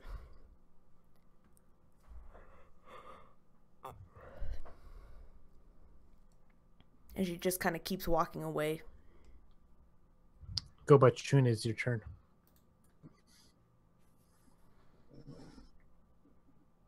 Gopachun holds her staff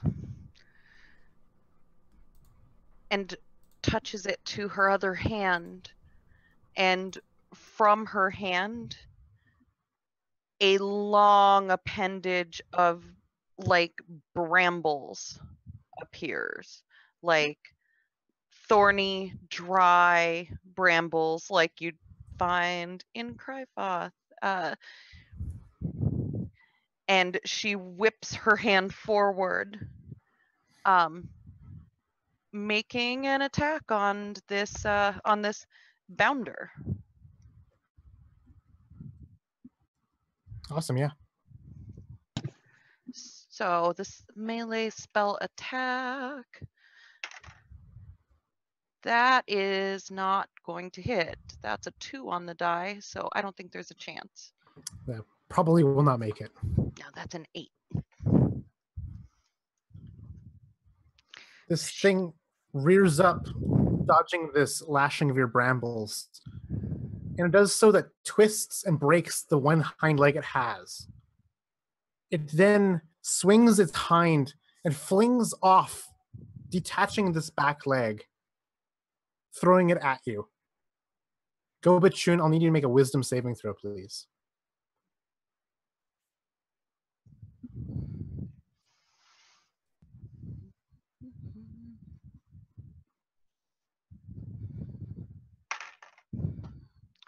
$14. 20. All right. And then following this, now it is just scuttling forward, hopping, and kind of just dragging itself more on its front paws. Its whole rear end just smearing the sand behind it with lumps and chunks of animal flesh getting caught on rocks behind it. It drags itself towards you, Gobachun, and it attempts to bite you at the ankles with its surprisingly large saber teeth. Does a 14 hit you? It'll be 6 points of damage.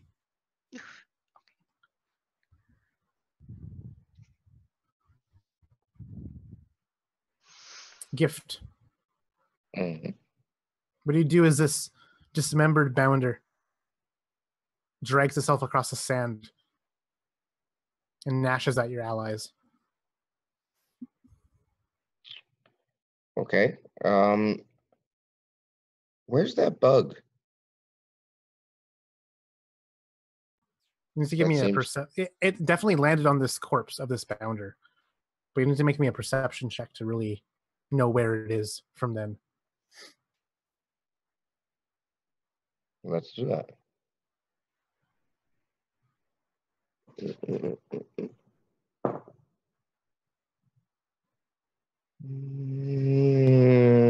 I don't perceive it. An 8. Yeah, no, it's gone.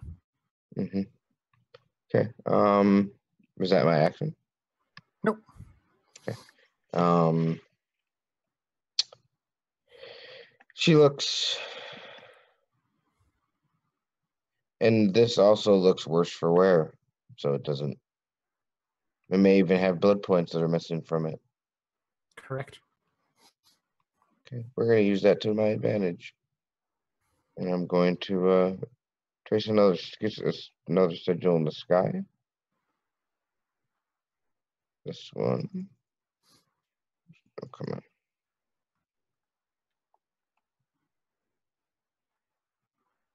This one looks kind of like a triangle that goes over itself. It turns blue as the others have, and she casts Fester on it. All right. Well, it got a 6 on the Constitution saving throw. Yeah, you knew where I was going with it. So that would be. Just gotta make sure I do it right. And would that be directly to blood? Yep. Essentially, with these things, all damage is dealt to its blood because it only has blood right now. Okay. I rolled max, but I rolled 2d8, right? Yeah. 5. Okay. So 8 and a 5 is 13 plus 3.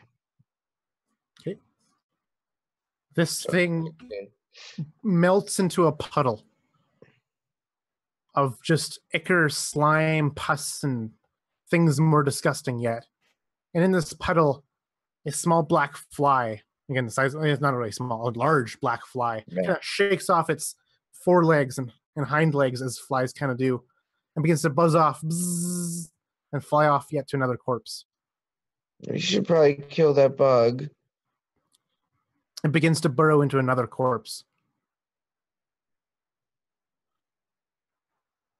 This time rising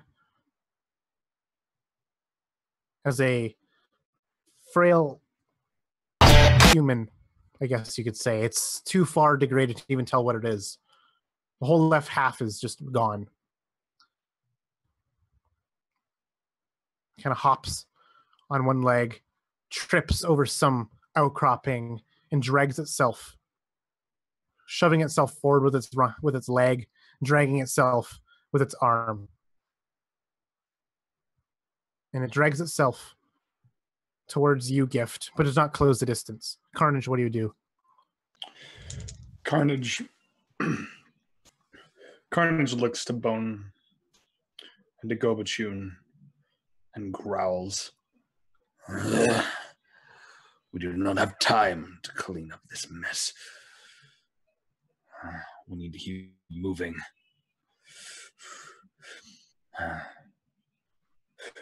And he looks to Gobachun and to Bone, and then to Gift, especially to Gift because he sees the humanoid creature moving in that direction. I agree with you. I agree with you, Gift. We need to kill the fly. Kill the infection where it lies. And so he roars again. And he is going to try and charge at this humanoid figure, but he's going to hopefully be able to strike it so cleanly that he can hit the fly inside. So this figure is prone, so he'll be attacking with advantage. Okay. But if both attack rolls hit, I'll say that you get the fly. Okay, cool. If not, it's just hitting the corpse instead. Okay, well, both are going to hit because I got an 18 and a 15 on the die. Yes. So So give me some damage. 9. Okay, hold on. 6.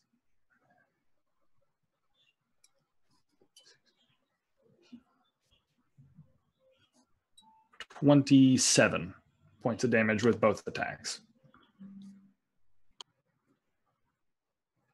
You just rip apart this prone corpse, and you're able to catch the fly as it begins to burrow outwards. But your blade, as it sinks, as it tries to catch the fly, the tip, what is your halberd made of? It is, if I remember correctly, what I wrote, it is made of iron, if I remember correctly.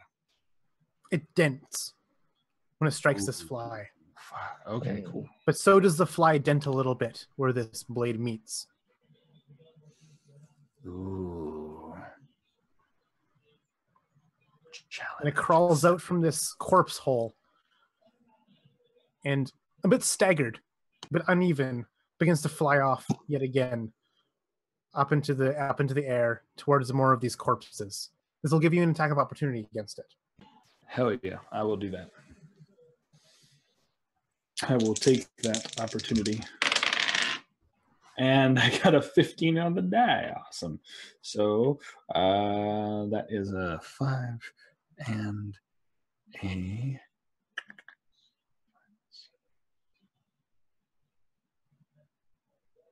12 damage on that strike. Again, you're barely swat at it. You see the literal dent in your halberd from where it struck this fly, but you see it also kind of careen into the sand from the momentum of your swing, but it picks itself up again and begins buzzing again towards these corpses. With every swing, Carnage is getting more and more frustrated. He's never, like, usually he can kill things. He can take things apart, and this fly is not going down. Zion yells across. She's basically on the opposite end of this arena, or on this this battle scene from you guys. What is that thing? I've never seen anything like it before. Practically denting my blade. And yeah, Carnage, you saw it up close, and while it superficially looks like a fly, you can tell that it's more. There's things are wrong about it. It's not quite a fly. It's got too many legs. It's got the wrong number of body segments. It's got too many wings. It's got one central compound eye instead of two. So on and so forth. Just looks very bizarre. Still has that fly-like shape, but just ever so odd. Bone Whisperer. What do you do?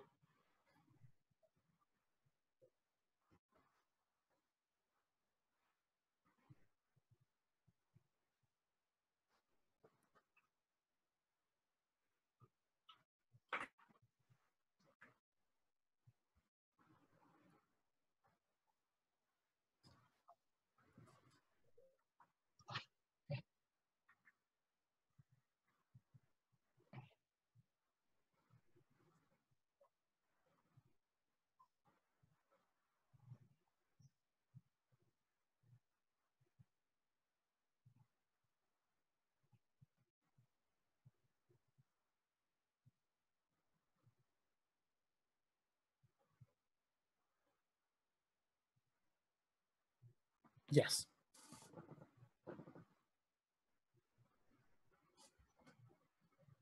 What kind of damage is this this spell of yours? Okay. And this force damage batters this fly like no blade could. As yet again, it kind of scrambles on the ground.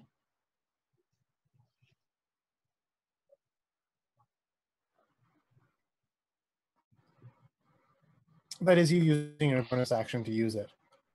You get your regular action.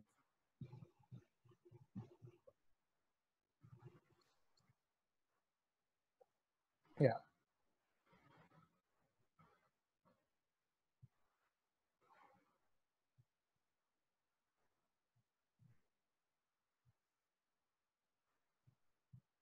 Yeah, so each turn you can kind of just swing with it as a bonus action. Right. So the initial attack. So because you cast it last round, right? You got the attack off of it. Now this turn you're repeating the attack, which is what you just did by spending your bonus action. Mm-hmm. Right. So now you get your regular action as Bone Whisperer. Yeah, you don't have to recast the spell each turn. Right. You just sustain the spell. That's okay. 5e is quite a system.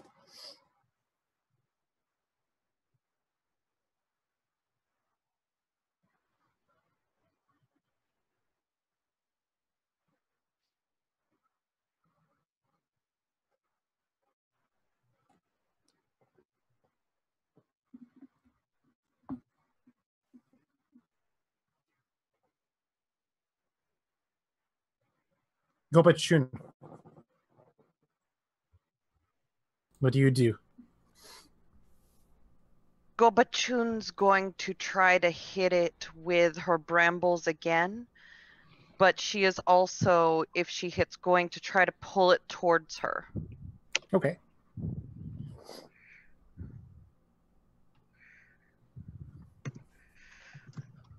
That's a 19 on the die, so that's gonna hit. That hits. All right. All right, motherfucker. Let's see. All right, so that's going to be 11 points of piercing damage. Okay.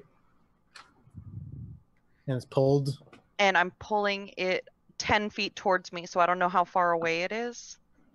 It puts it within arm's reach for you. Gobachun's going to say, grab it, kill it with fire. And as you say that, Gobachun, I want you to make an intelligence saving throw, please.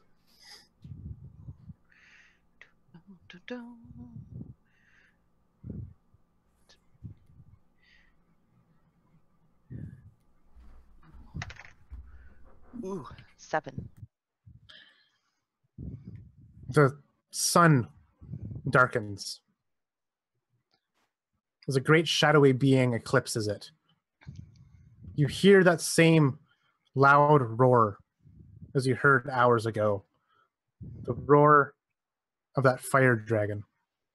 The one that scorched you to death and battered you to smithereens. And with a crescendo of flame and heat, it washes over you with one mighty bellow.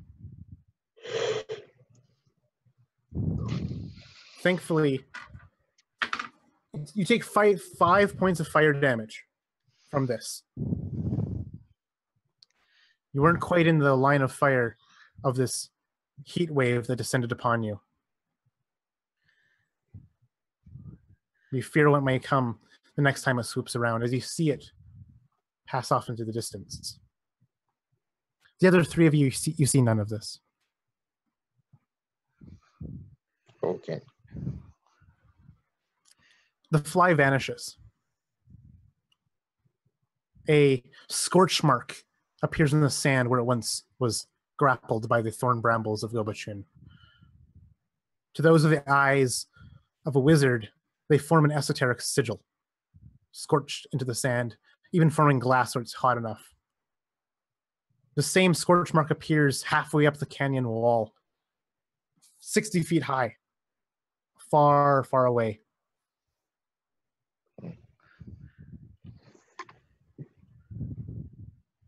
We're out of initiative now. As the fly leaves. Who knows when it'll come back. Gobachun's looking to the sky. We must flee. Find cover. And she begins to hurry in the direction that we were headed. Not running, because you don't run full tilt. Where are you going? Zion shouts. We need to go this way.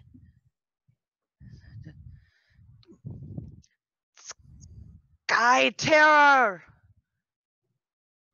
Sky Terror comes back!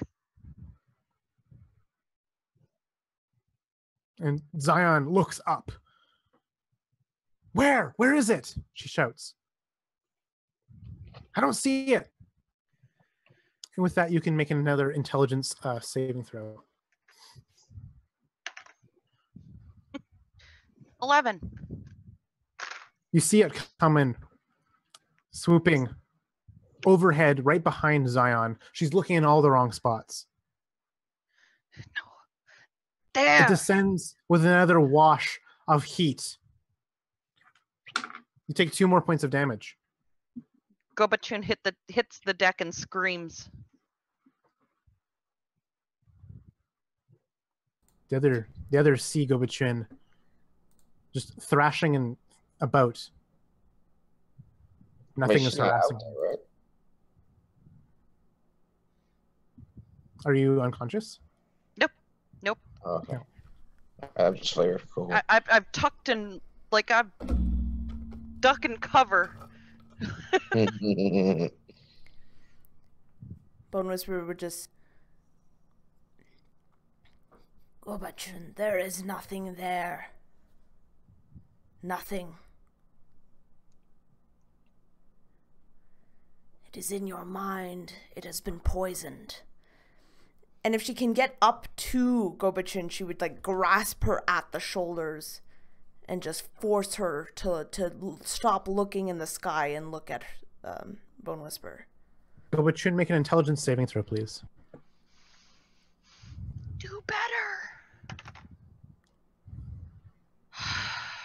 Well, maybe 15. When you look up, you see the terrifying visage of a molten dragon. It's picking you up by its claws. It opens its mouth and the heat washes over you, makes all the sweat on your body evaporate in mere seconds. She's screaming. And Guttural opens its mouth. scream. It lifts you up. And it drops you into its gullet. But as you fall, you snap open and you see Bone Whisperer's face. It's double, it's blurry, it's obscured, it's you're woozy.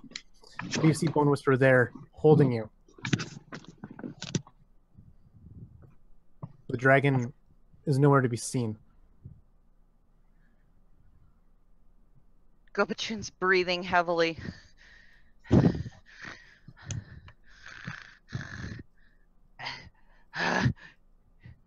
It is gone. Yes, it is gone. Yes.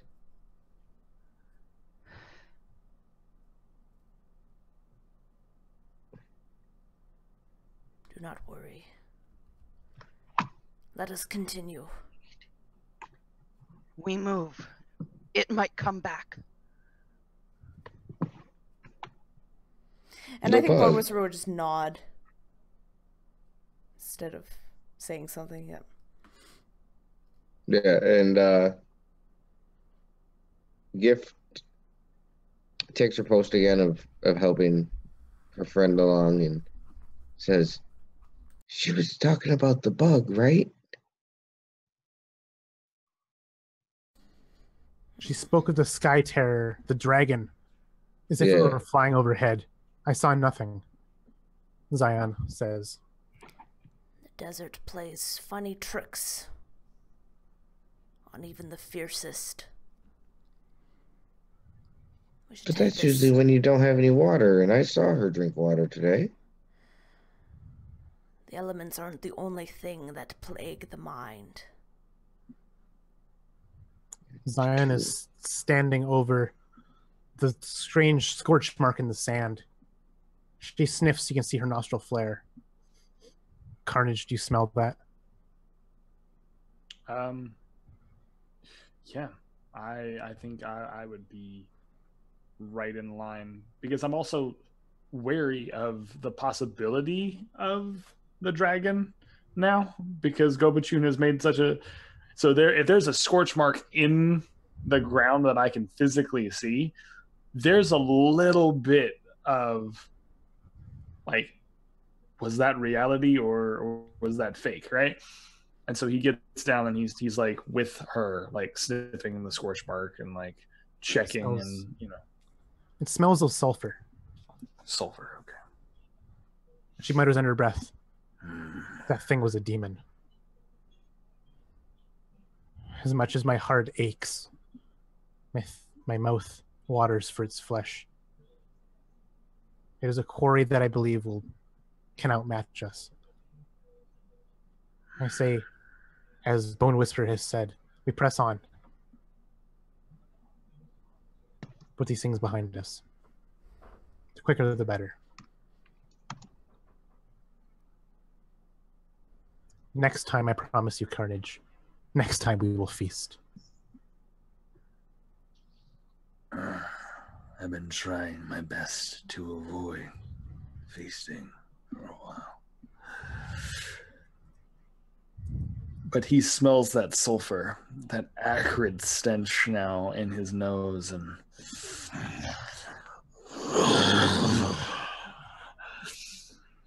it has been far too long. he's wanting to chase after it, but his hands like dig, his claws like dig into the scorch mark, and he stands himself up by his halberd. You're right. We need to press on. Can't lose focus now. And you can see he's definitely shaking it off and trying to avoid it.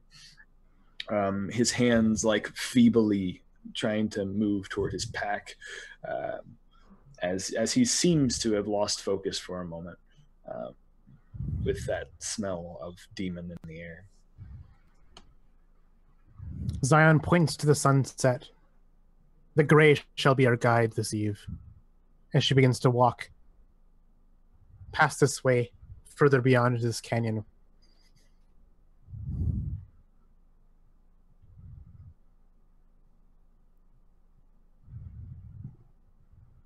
Do you follow?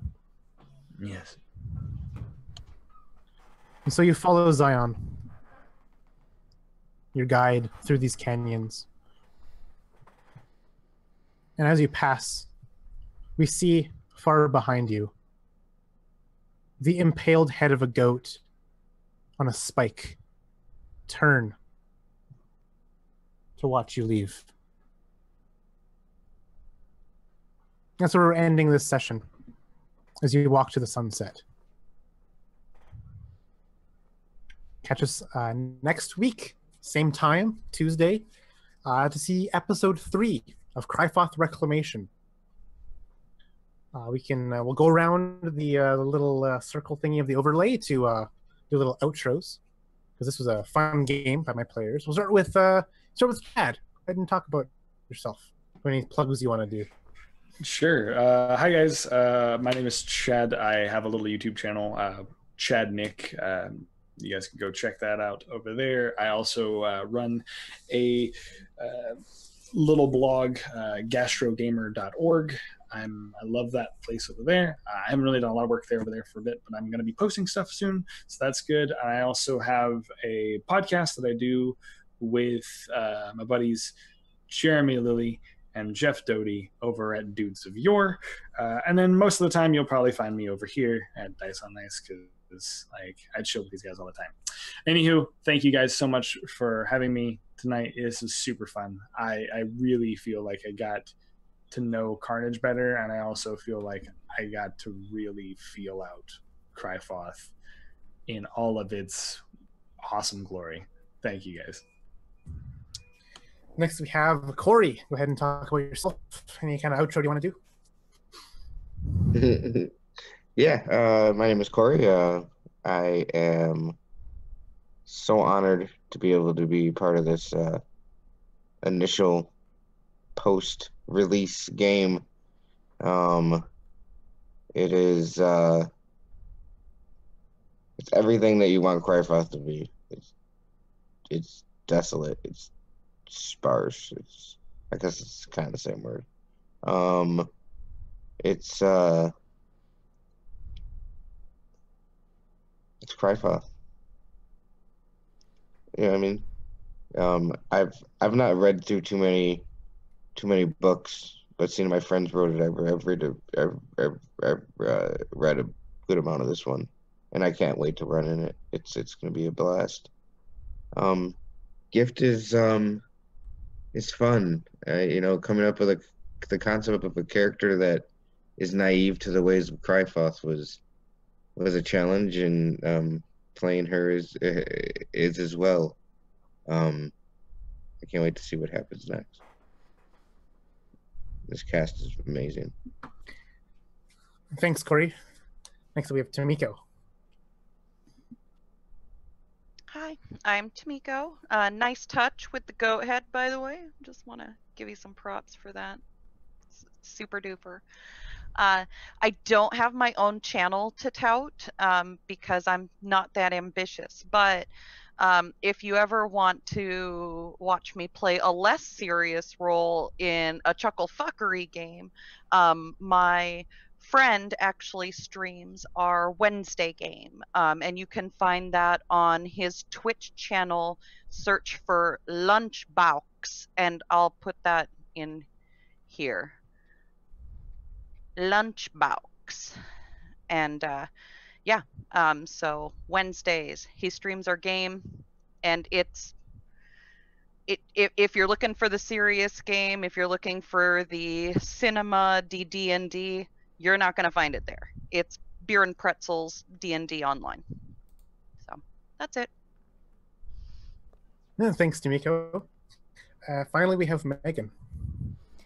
Hey, I'm Megan. I'm the other half of this channel, and yeah, Crifoth is fun. I like it. I mean, I should like it. But yeah, check it out on, if you want to play something like this, check it out on DriveThruRPG. We have both the PDF and the softcover is now available to order and buy. And come back to Dice on Ice on Thursday? Yeah, Thursday. Well, I will be wrapping up my spooky scary game. The People Who Come After You. So, yeah. And I love Bone Whisperer. She's amazing. And I get to use my awesome smoker voice, so that's always a fun time. Thanks, Megan. I'm Connor Davies. I ran this game. This is Dice on Ice, and everyone have a good night. And Megan, take us the hell out of here.